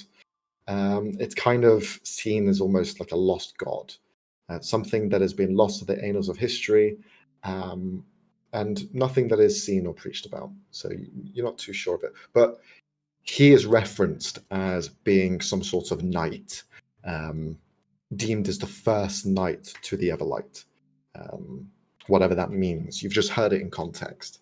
But yeah, that's kind of the general history. You would know more specifics, but if they were to come up, I'll inform you. But you see Tuco kind of just, yeah, he is really cool. And you two begin to share stories back and forth. of how he kind of helped unite the entire world at one point. Excellent. With that, you see Tuko just kind of look around. But if you guys would like to dress up, I have some extra clothes. I was going to bring them to the rest of my friends, just in case if they needed anything. But up to you. Oh, I would love to. Okay, Unless, well, like, do you only have clothes in, like... And Cal makes a sort of gesture where his hands just go closer, closer. And he It can will decide. sit. He rolls his eyes and flicks his hair. no, I have other sizes too. A cosplayer must always be prepared. I suddenly have some is doubts the in attending this sort of Please, Axum, relax, have gathering. fun. Look, Don't I be a told you. bore. I told you mean- there will be people there that know about your problem. One of my friends, he is a purveyor in curses. He studies curses. So he'll be able to help you there as well. At least there's one person. But I'm telling you, there are many. I heard there were some more prominent names who will be there. There are some people who delve in arcane infusion. They will be doing some lectures and teaching of how to imbue certain runes into clothes. As well, there are priests and many different, wizards and tinkerers who will be there discussing, teaching. So it's not just a place of fun, but also a place of knowledge. You'll be able to learn a lot of things there. And you will also be able to make a community if you like. One of the And we're able to requirements, play dress up. and one of the requirements, like, in order to attend this gathering, is to dress yourself as someone else. Oh, no, only if you want to. Oh, okay. So Sometimes you it's can voluntarily. enter competition, and if you are the best dressed, then you win a prize. And sometimes that is something very sought after, like a collectible. Perhaps it is a first edition book that someone has written. But as well, there may be something monetary. Yeah, I don't pick any coin, but if, like, I will have a vote, I will vote for you to come. Don't worry. You look fabulous. Oh, You see he blushes. Helen would just kind of, the cogs turn in her head for a second, and she'd be like, I'll be right back, and just duck back into her room, and you can kind of hear the sounds of her like digging through her bag and getting changed. And I want to put on, instead of just like my traveling clothes, I want to put on my fine clothes that I would have taken with me from when I left. And then kind of push my hair kind of back a little bit more behind my ears, and then come out again. And like she'll do a little heel spin. Ooh. oh, He claps. who is it? She'd give the name of like a like a figure, a local like hero figure from where she grew up. You see he kind of like looks at it. Oh, okay. Looks really nice. See, that's the spirit. Who else wants to get into character? Me. Okay, well, I have some things if you want to just go through them. Yes. Who do you have? I'll just have a look. As you begin to look through all of his things, you can see that there's like different wigs, some with like shorter sizes. Most of the wigs are built for his size, but you can see a lot of the clothing is of different dimensions. He just has this kind of like bag filled with different bits that he's picked up here and there for whenever he does start cosplaying. But you can pretty much make anything out of this if you wanted to. So I'll ask you, Leonie, who would you like to dress up as? Oh, my temptations. No.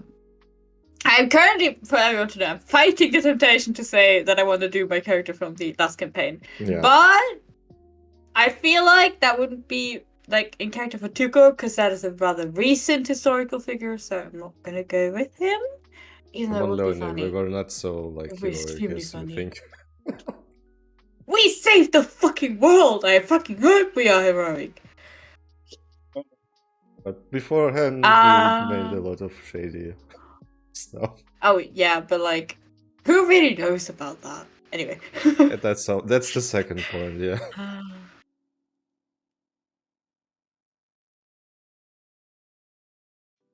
I Okay. can't Madame pick. Lazille. Have a think Madame about it. Lazille. No! That is in no way an important historical figure. Have a think about it, Leonie. Okay. He was quite historical. What do you mean, like? Uh-huh. Maybe to us. Axon, you're not dressing up. Okay. I am. Though. Okay. Oren is going to try dressing up as one of his predecessors among the priests of Moradin. Okay. A more prominent one. Sure thing. Okay, so you kind of like accentuate some of your figures, maybe look a little bit older, shine up some pieces of your armor, add some pieces on top of it just to give it a bit more of a standout style. And yeah, you begin to put on this display. As all of you begin to dress up, except for Axon, you... I will dress up, but the dress up will be like I put some cloak and hood on and put in like symbol of my house like in front. Okay. That's it. No, not dressing up as someone else because like I don't think it's professional. It's my thoughts Okay. right now. Okay. I've picked. I want Galavandrian. Okay. But like not current era Galavandrian, I want one of his past lives. That is slightly less known about, but still, you know, associated with the current Galavandrian. Okay, so you begin to dress up in this kind of long silver hair, straight wig that you found. You kind of have to put two wigs together to kind of make that full, long design to it. You also wear this very kind of crinkled-looking robe, blue robe with bits of accents here and there. Can you pull off the posture of an archmage? No. Okay, so you just see this like trying to like lift up. It's a bit itchy. Trying to stand all regal and proud, but he's just sloshing back into his typical stance of just going, nah, I can't do that. That's too much work. This wig is heavy. It's getting hot already. Jesus Christ. Look, cosplayers have a hard time of it. It's difficult. Well, shall we go? Are you all ready to go? Should we tell someone about the hole in the wall? No. Okay. You tell someone about the corpses hanging like upside down in the corridor. Right, do you think they're dead? Well, did we kill them? Did you guys kill them? Come to the closest one and try to, measure or like at least get the idea if they are dead or not, and there is the pulse in his hand, like, measure the pulse. You poke them, you measure their pulse. It's very faint. You kind of like open his eyes and you can see the swirling kind of lucidness of still being poisoned affecting him. Oh, if there will be like for like several hours in this position, they will become probably dead, so it's your choice. I have a herbalism kit. Do I have anything that would be like effective against poison? I think since you've like a general anti-poison. Since you've been examining Tuko's poison and making kind of ways to fight against it, you can create some sort of concoction, at least to get them out of this stupor. So you kind of like just quickly put that together, almost like smelling salts of a way where you just kind of make them breathe it in, and you watch as they begin to fall into this kind of awoken from something, some major hangover. But the hangover's still affecting them. As you do, Also, they we all... could cut them down. Cal's gonna cut them down. Yeah, you cut them down. They fall down to the ground. They just kind of like lay there. Thanks. As they're just kind of bobbing their heads a bit. Axon, you notice one of the horses is staring directly at you. He's hungry for blood. Actually, yeah, well, then cast as a ritual, speak with animals, and look at him. Something you wish to report? You see, he looks towards you. It looks like you're heading to Collapsicon. Could I join? Fuck. I look at He's read about it in the horse newspaper. Are you allowed to take horses with you? If I pay for extra tickets, like Well, people go tell polymorphed all the time, so yeah, why not? Oh yeah, then Oh, so look at weird. horse. Sure, yeah. Though I would, warn you. Not all people might understand what talking or your language. That's So all right. More fools them. Yeah, I would advise you just stick with me, so I could translate if you wish to, converse with someone. Very well. Are we taking Okay. the buffoon with us as well? You see, the other is just kind of eating some grass. I don't think he will find it interesting, to be fair. So What's happening? no, nothing.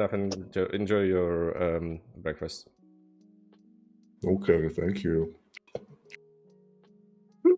Just keeps eating. You take the intelligent horse with you, and he just begins to clops alongside. I feel like horse should be in quotation marks at this point.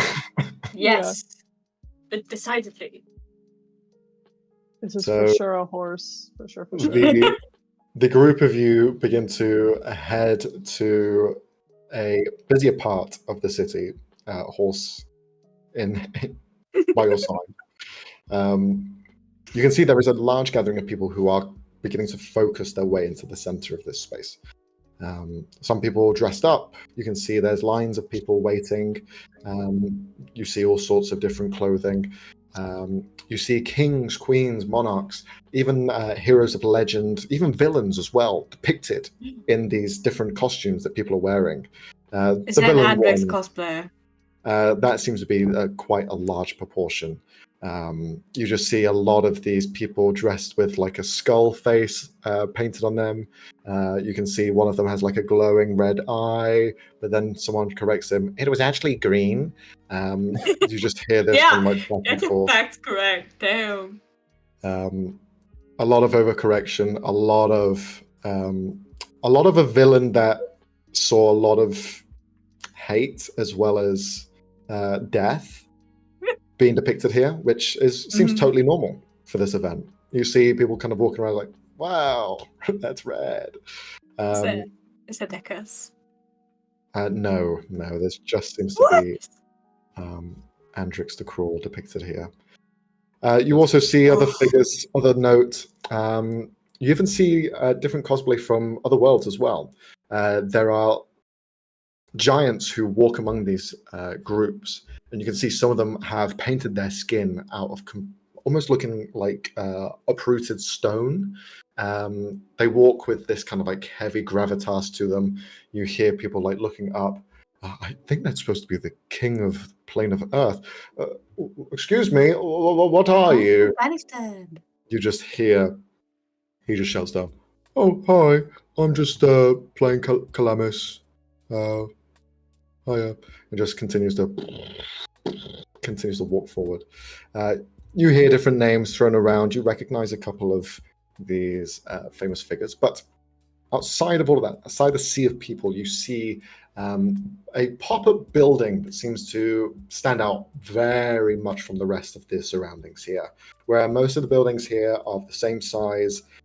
repetitive in color, not really standing out. This large convention is a beacon of strange in this city.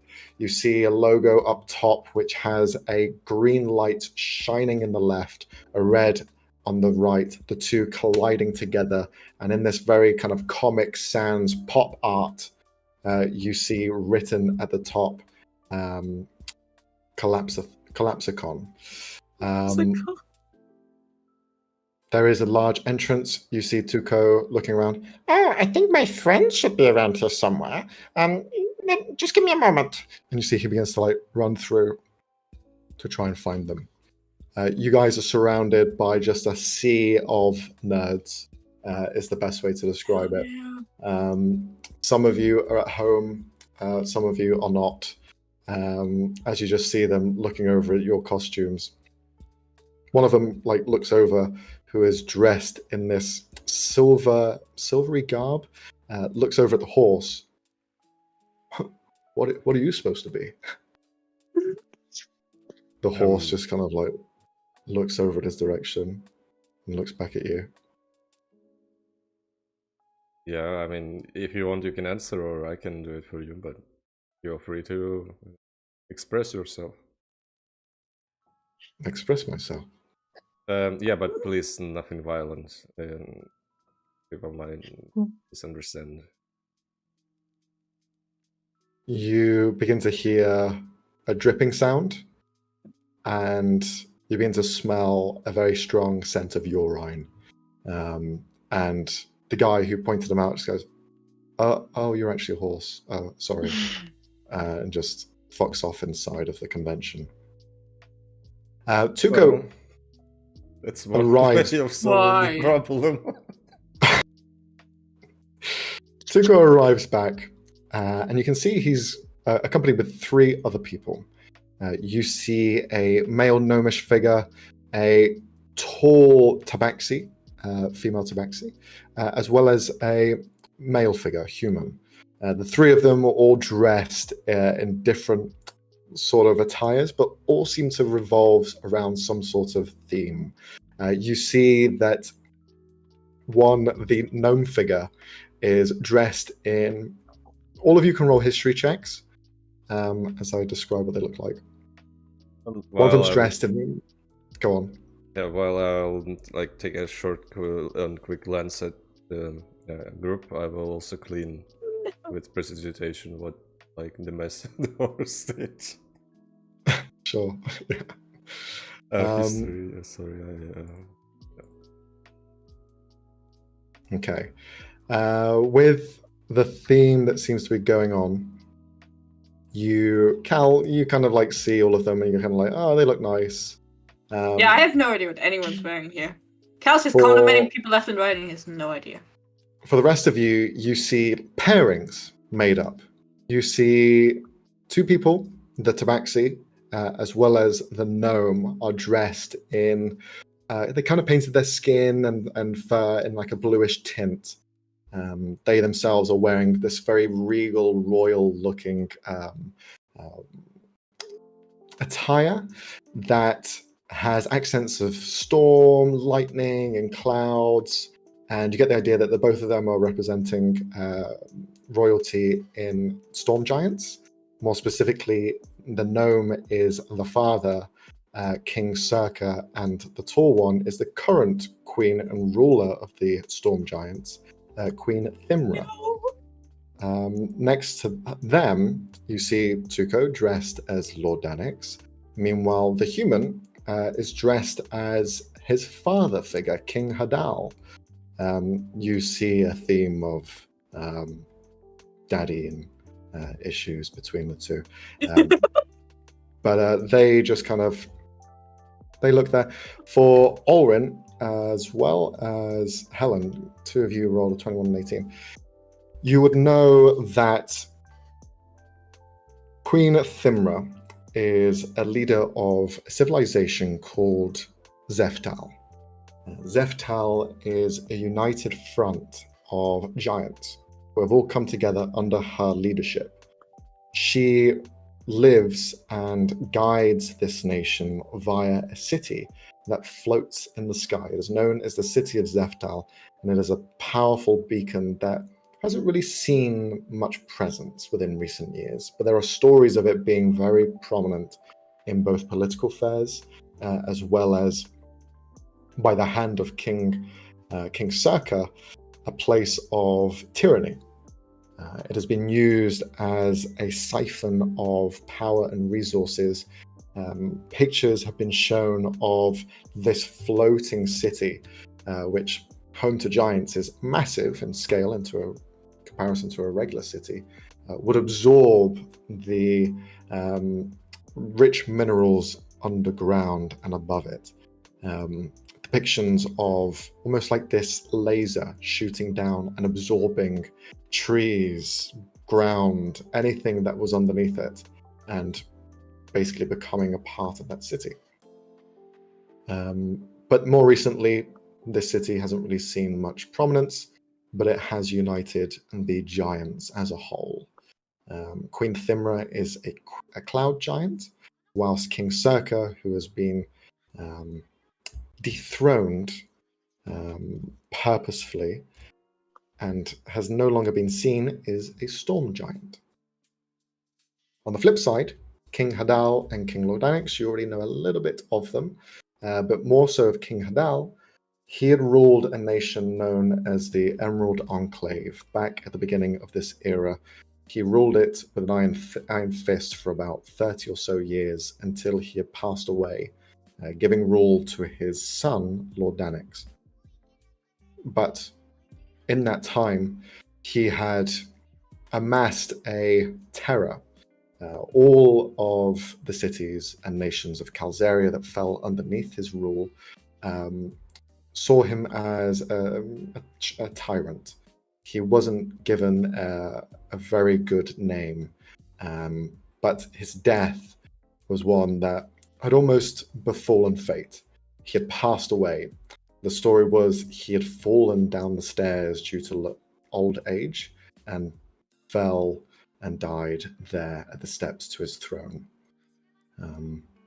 But those are the stories that kind of revolve around them, that you kind of know of. But you see they're all dressed up. You see Tuco begins to introduce all of you. He points to the gnomish figure. This is Brandalthis. He is dressed as King Saka, who is no longer king, but we don't talk about that. This is, and he gestures over to the Tortabaxi, and Niroik. She is currently dressed as the daughter of King Saka, but again, that's not really to mention. And as well here we have my dad. He isn't really my dad. He's just dressed as my dad. He's dressed as King Hadal, but he is actually called Ploran. All three of them study and do things like I do, and I'm really happy to see all of you. And you see he just kind of like leans over and gives them all a hug again. You see each one of them look over to you, give a slight wave. You see the gnomish figure looks over at you guys. So, you're telling me that you've looked after Tuco for a while? We travel together. Yep. I Well, can that's protect them good. from yetis and from gnolls and from sea monsters. I mean, it was quite an I think that's it. interesting journey, I would say. Yeah. Okay. Well, I'd like to hear your journey.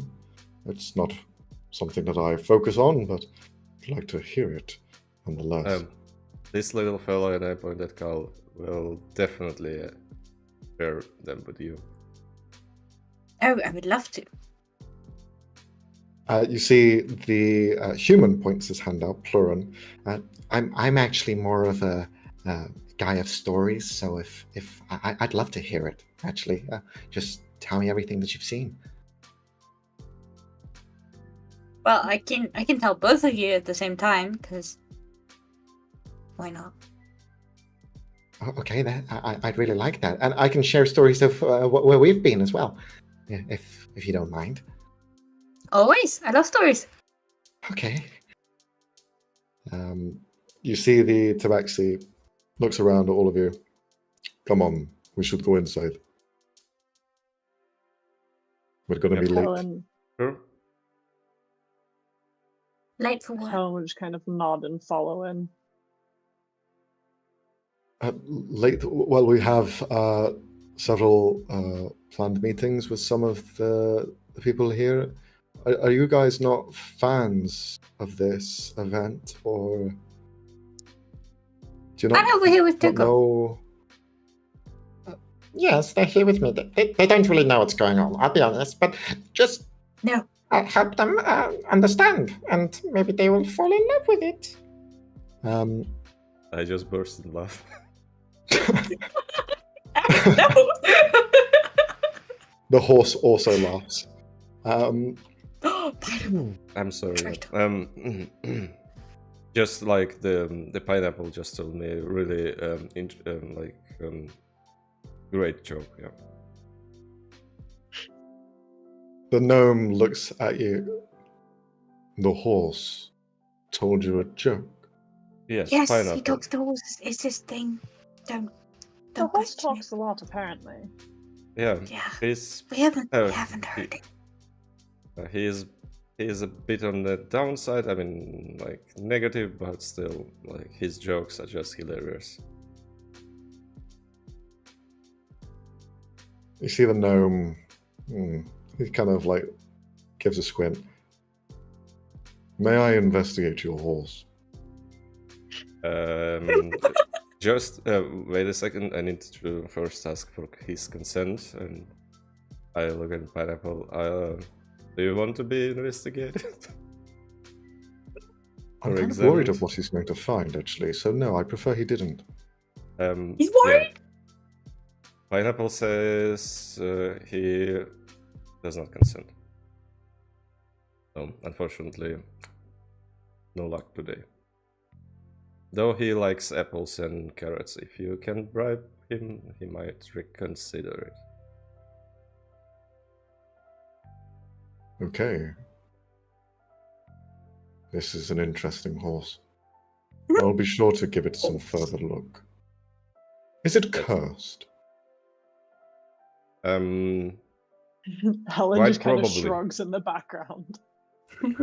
It's quite probable. Yeah, that he is cursed. Because what I'm seeing already is that it has a different sort of nature to it.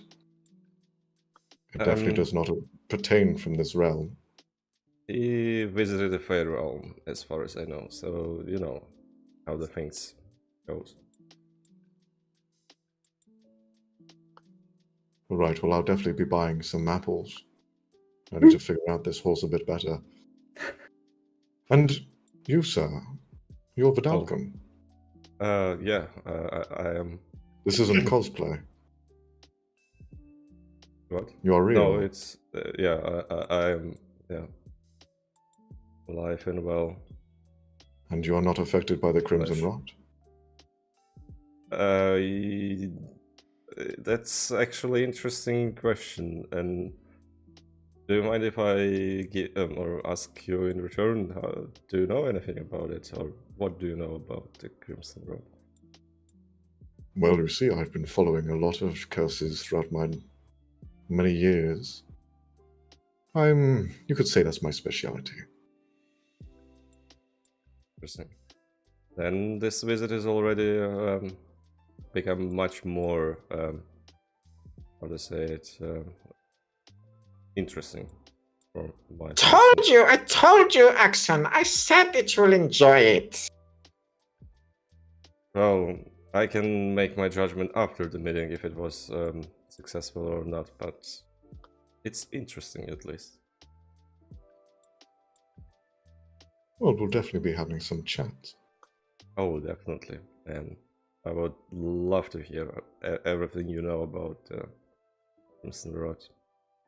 And in return, I can explain what I already found out about the pineapple. Oh, that would be perfect. You see, you all begin to head off further inside. And as you climb the stairs to enter the main entrance, you find that there are 5 large halls, large spaces to kind of enter in. The main entrance hall is where you find yourselves. And then you see in the middle, there is a hall referenced as Hall of Feast. This is the mess hall, where all the food and places to find local and cuisine from beyond can be found and purchased. And then you see deviations from there, 3 other halls that kind of splinter off. You see one titled Hall of Legends. You see another Hall of Enlightenment, and a third Hall of Remembrance. You see Tuco kind of begins to gesture to each one. Okay, well, the Hall of Feast is pretty self-explanatory. It's a place for food. If you're hungry, just go and get something. Sometimes it's free. Other times you have to pay. A lot of things here are kind of bumped up in price, so I'd say be careful. But some things are different. You'll be able to find different sorts of food here that you won't find in the material plane. And then you have Hall of Legends. This is a place where storytellers come together, showcasing novels as well as anything they found. You then have the Hall of Enlightenment, a place to learn skills and to find inspiration. You will find a lot of different crafters there who can teach you their ways, as many different things as well. And then you have Hall of Remembrance. This is where all of the historians go. I'll be going there because that's my favorite. You'll be able to see and hear stories from people's past, future, what they see. Divination's always fun.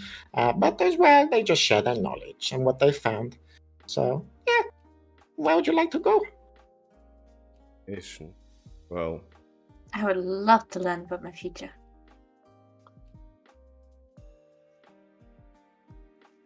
Well, I'll go to the Hall of Enlightenment. It seems like my kind of place. I will check out all 3. Do we have time to check out all 3? Yeah, why not? where do we want to go, Pineapple? See, he kind of like looks around, begins to sniff. Oh, I forgot how much this place stinks. Forgot? Oh.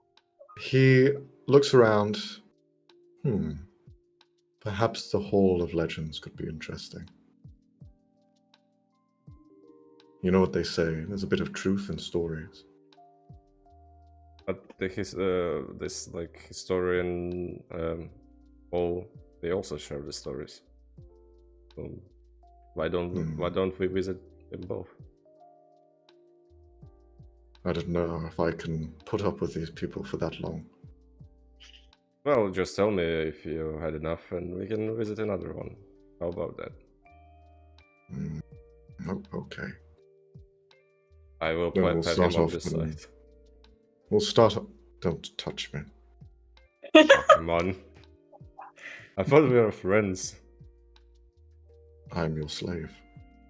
This is no friendship. As I already told you, we are friends. With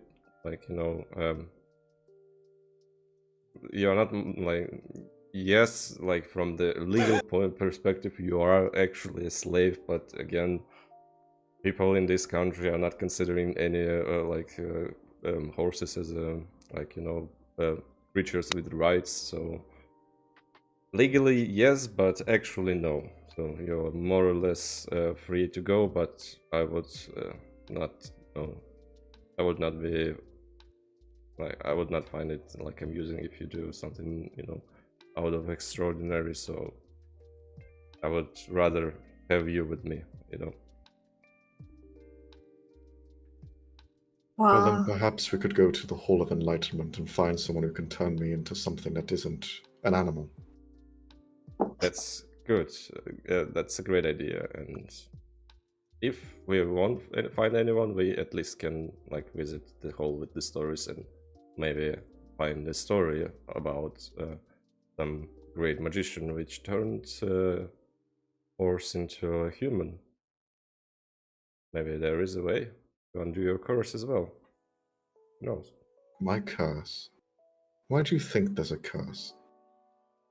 That's just a theory. Because you are you are too intelligent for a normal horse,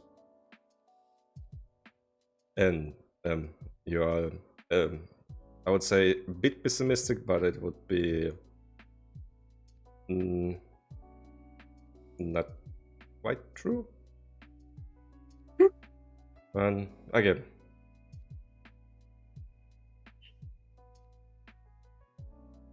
Let us go then.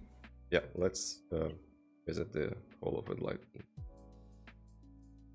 And I Okay. will turn to others and say that we, I point a pineapple in me, but start with the Hall of Enlightenment. I'll As start with remembrance.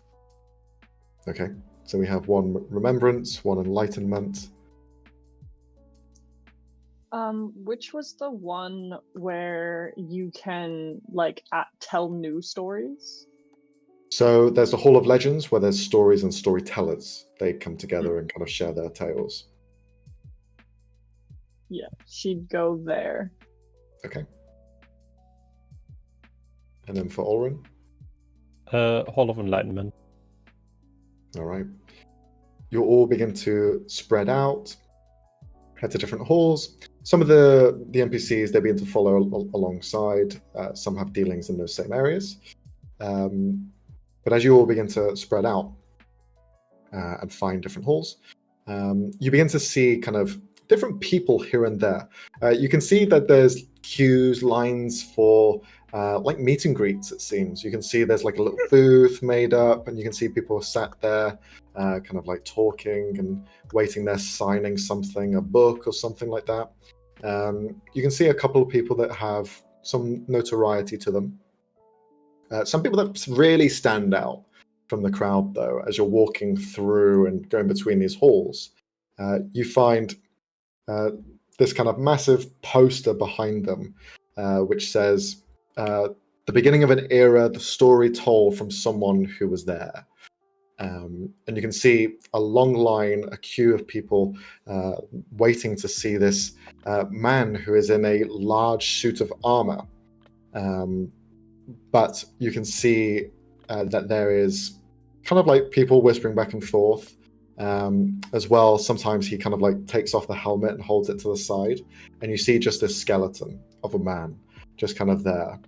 The armor that he wears seems to be dark in color, and you can see on his shoulder a pitch white raven that just kind of sits there, and he just kind of like holds himself, gives a thumbs up. You see someone begin to like take a note on their paper as they try and match a sketching in real time through illusionary magic as well as physical, as he just kind of like shakes their hand and sees them go by. Does it count as being there if he was only in like 3 or 4 sessions?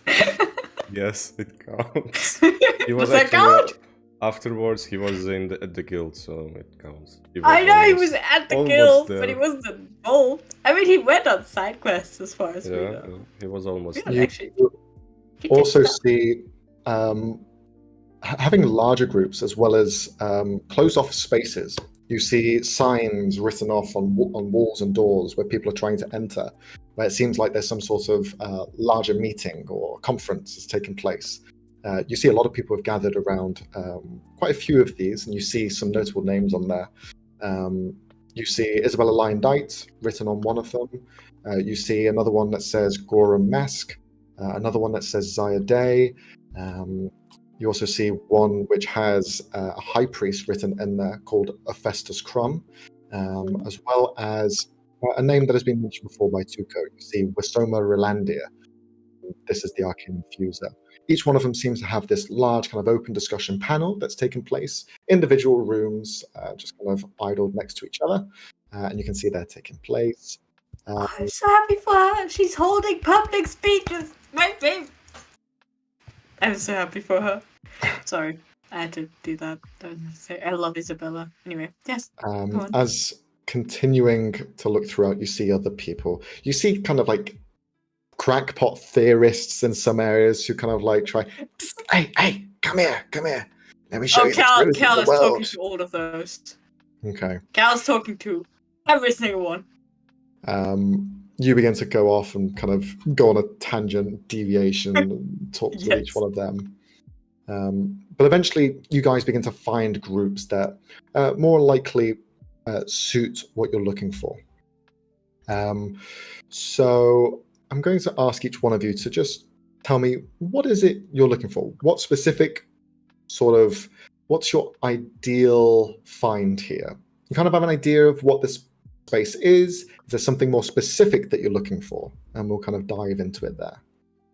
So we'll go with Ilya.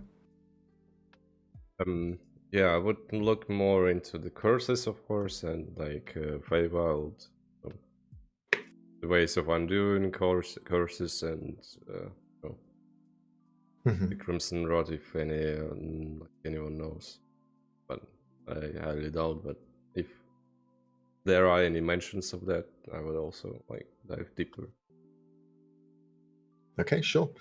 You begin to look around, and there's a couple of options that you see present that kind of make the best out of what you're looking for. There is a tinkerer in potions and alchemical bindings to help eradicate poisons as well as curses, if necessary, from items or places. His name is Grora Mesk. You can see he's hosting a talk panel to go through some alchemical bindings and how to enrich them. There is also, kind of in that same vein, someone known as Zaya Day, a transmutation wizard who seems to have the ability, or at least the curse themselves, of constantly going back and forward in age. You see posters spotted around of different parts of her, kind of a younger version, an older version, a middle-aged version, all kind of detailing what's going to be taking place there. She is a master in transmutation, which can be led and associated with curses. As well, if you're looking for just someone else's point of view from another world, there is a historian from the plane of Earth. He is known as Prophis. He is winged to the might of Destruction Calamis. He is kind of a second-hand man to a king, a ruler there, an advisor, so he has some knowledge in other planes. But if any of them stand out to you, you can go up and start getting I more will info. just look at Pineapple, and I forgot honestly the name of the person who mentioned the Crimson Rod already. Like if they have any suggestions or any preferences. Brandorthis, the gnome. He looks over at all of them. Well, if you're looking for curses, it might be better to go and see Grora Mesk. He's who I'm going to see anyway. He has some good ideas and resources into removing certain curses that are a bit more tricksy via magic. It's the Tinkerer, right? Yes. I look at Pineapple. Do you have any objections? You see for a moment he thinks. No, I don't really like the guy, but yes. So, do you want to go or you don't? Yes, we'll go in and see what this fool has to say. Sure. Yeah, then let's go. Yeah, let's visit the thing. All right. You begin to go into there. Then we move over to Helen. So, Helen, is there anything specifically that you're looking out for? She's specific. Well, her goals today are two-part. She's going to try and listen out and correct any stories she hears that she kind of has more of a first-hand experience on. Yeah. So anything she kind of hears in that vein, she will correct. And then B, she wants to, if she does hear anyone spreading these stories, / just in general, attempt to avoid everyone else for the rest of the day and propagandize our group and specifically propagandize our group, like specifically naming everyone, being like, these are up and coming heroes, they're so cool. Look, Yeah. I'm even dressed as one of them. Okay. Right. And Why? We don't even have a name of our group, but you I was just about to say, do you put a name associated with it? Oh should god, just start you talking have the about power this. to give us whatever name you want. Yes, you do. Do it. Name us. No! Do it. No, I don't. Should Helen's besties. Helen and her 4 followers. Helen and but friend. she'd start propagandizing this group of up and coming heroes, and then if she hears anyone telling stories about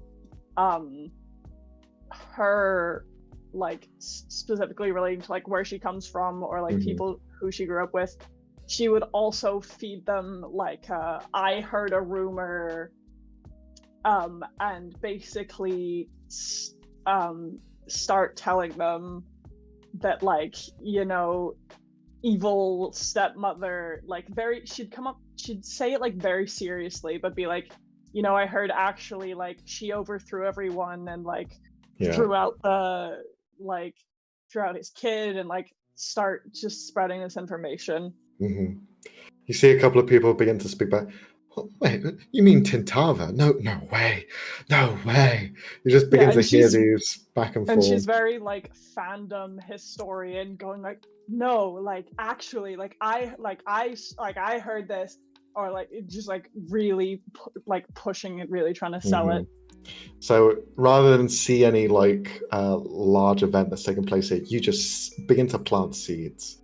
You begin to plant seeds. You walk through, find the historian sections and the storytellers specifically, and begin to spread these rumors. You begin to spread the name of your unnamed group, and you see a couple of them like, oh wow, I'm going to dress up like you as well, as they're just kind of like back and forth. I have no idea who this is, but they sound really fun. Back and forth. But yeah, you just begin to plant the seeds. Excellent. Question. Yes. Does Helen use of full names? Just drag all of her families into this? Or do you just go like Oren and Cal and Axon, or do you go with full names? I mean, she doesn't know most of. Well, I don't think Cal has introduced. I don't think you've called yourself anything but Cal. Now, I feel like at the very start, he started the conversation with, "Hey, this is my name," but no. Yeah, it's fair that Cal wouldn't remember that, so. Should be doing like the names everyone goes by, not like their full legal names. Okay, perfect. Aside from herself, she would be full legal naming herself, but. Okay. All right, we'll see how that goes. Now we'll move on to Ulrin. What do you get up to? What are you looking for specifically? Yeah, see, I'm also on this journey to find new crafting methods, which I've done nothing of so far. So I'm specifically looking for anybody who has a field of occupation that relates to what I'm doing with my craft, like rune application, mar channeling through objects or whatever, regular physical crafting of all sorts, that kind of stuff. Yeah, you can find like a subsection in the Hall of Enlightenment where there are people semi-skilled, fully skilled in all of these different crafts, and it's kind of like a bit of a wet dream as you're kind of like seeing all of these people here in one place. This is what you imagine the Temple of Moradin to have been like in its heyday, but you had found it in such ruin. This place is like that, but on a larger scale, with many different people of different backgrounds just kind of showing off their craft. There is kind of like small booths of people who are kind of renting out their skills to teach and to give out lessons. But you also see a lot of the people here are going to a seminar that is taking place relatively soon. You see titled on there, Wisoma Ralendir, one of the major houses in Leyrance, teaching arcane infusion. Their family name, you would know this just generally through your background. They are renowned for their work in runes, as well as imbuing them into relative mundane items that should not be able to hold such power. They have led a very strong family line of crafters, specifically in rune enchantment. So there's that taking place. But as well, you also find a crafter who doesn't really have anyone by their side, who seems to have been left idle. This kind of high elf-looking woman who is just minding her own business, sat at the booth. You can see written on the side of her cart, it says, Whisper Flame, Mistress of the Hearth, Mayora. And you can see that she seems to be delved in some sort of enchantment magic as well. But she doesn't have anyone with her at the moment.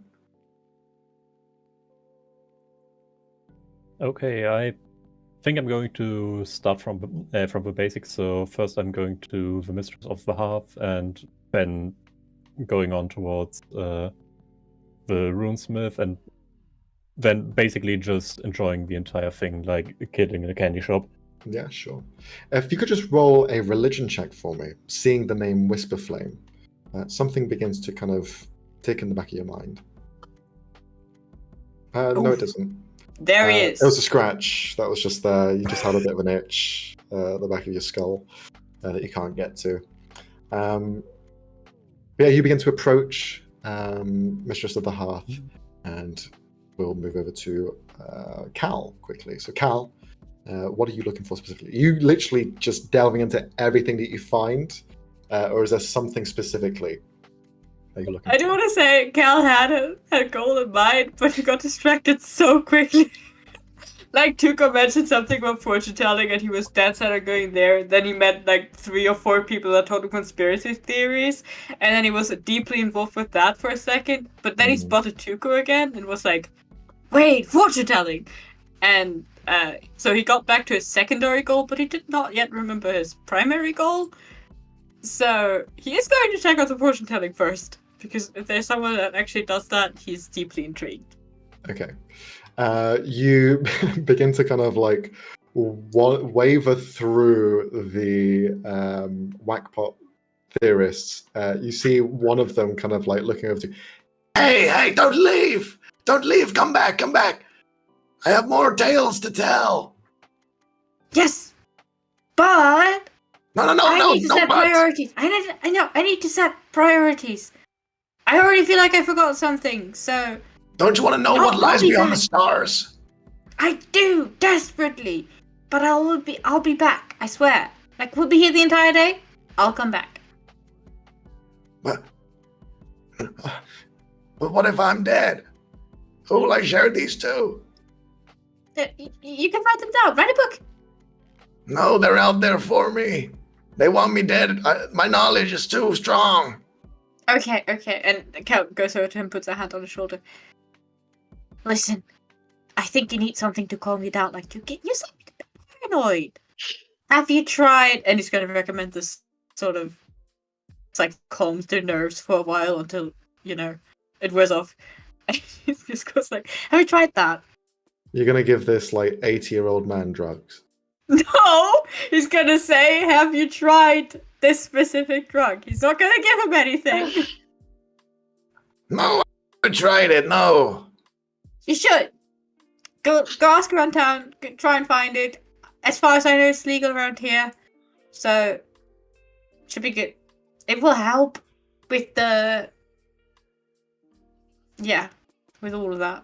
But I'm serious, man. There's another world out there ruled by gods. I'm telling you, it's real. Honestly, I've heard a lot of conspiracy theories today. And, like, as interesting and fun as that sounds, and slightly horrifying, and I don't want to think about the implications and what does it even mean for our god. Anyway, I have to move on. I have to hear other stories. You're just being controlled by them, man. They control our fate. Don't listen. Fight the system. What man? Well, I don't really know the name. Right. Get your facts straight. Go get that medicine. Like it's gonna help, and then we'll talk again. Okay? The like I said, wills. I'll be back. The wills. They You control won't your die. fate. The will. You just begin to head off. Bye. As he continues to shout that out. You just find. Missed your Morpheus, like Neo. I did. I Hit the blue literally pill. just walked past him saying, I don't care. Holy shit. You continue throughout, and you see different people kind of discussing things. You see there's one in particular that kind of like stands out a little bit, only because it's kind of a bit different. You see someone who no one else seems to be discussing it, a person who's discussing dreams and the theory of dreams. You just see the name Professor Eric Neitoff. You can see he has a couple of people next to him, and he's just kind of like talking over. They are currently sat in these kind of long, relaxing sofa beds, and he's just kind of discussing back and forth, rubbing the small beard on his chin, talking about their dreams and what they've experienced. But you begin to filter off and find some soothsayers, people who can predict the future, and you find this kind of like tent that drapes it over and kind of encloses it, and you can see at the front it says fortune for all those who are brave. Hell yeah. Okay, you begin to head in, and as all of you begin to partake in the events of Collapsicon, we will end the session there since it's getting late, but we know where we're going to pick off as well. You guys kind of know what you're getting in for, so if you want to prepare anything to discuss, if you are in a conversation with someone directly, by all means, you can prepare that. We can discuss as we go. Before we end the session, did we Yes. see anyone dressed up as anyone from all group? Yes. Yes, but your characters wouldn't know who they are. Yeah, so- of course. I just wanted to. Okay, but was ask. there someone dressed completely in black wearing wings? That's Comic-Con right there. You've just described 80% of Comic-Con goers. I Was never there- thought that my character Was there so popular. someone dressed? Was there one that had the skin drawn in purple and just a purple wig? Yeah, there's a couple of them. Yeah. Yeah. Yes! Ah, I got a couple! Anyone Nice. that looked That's a like few. a blue dragonborn No. with really grumpy face? Yeah! No. She's too unlikable to have anyone dress up as her. Wow, See, Leonie, I told that's you just already. rude. Alright. But anyway, Yeah. we've now delved into the meta episode, but next time we'll pick it up. Thank you very much for watching, and see you next time. Bye bye. Bye! Bye.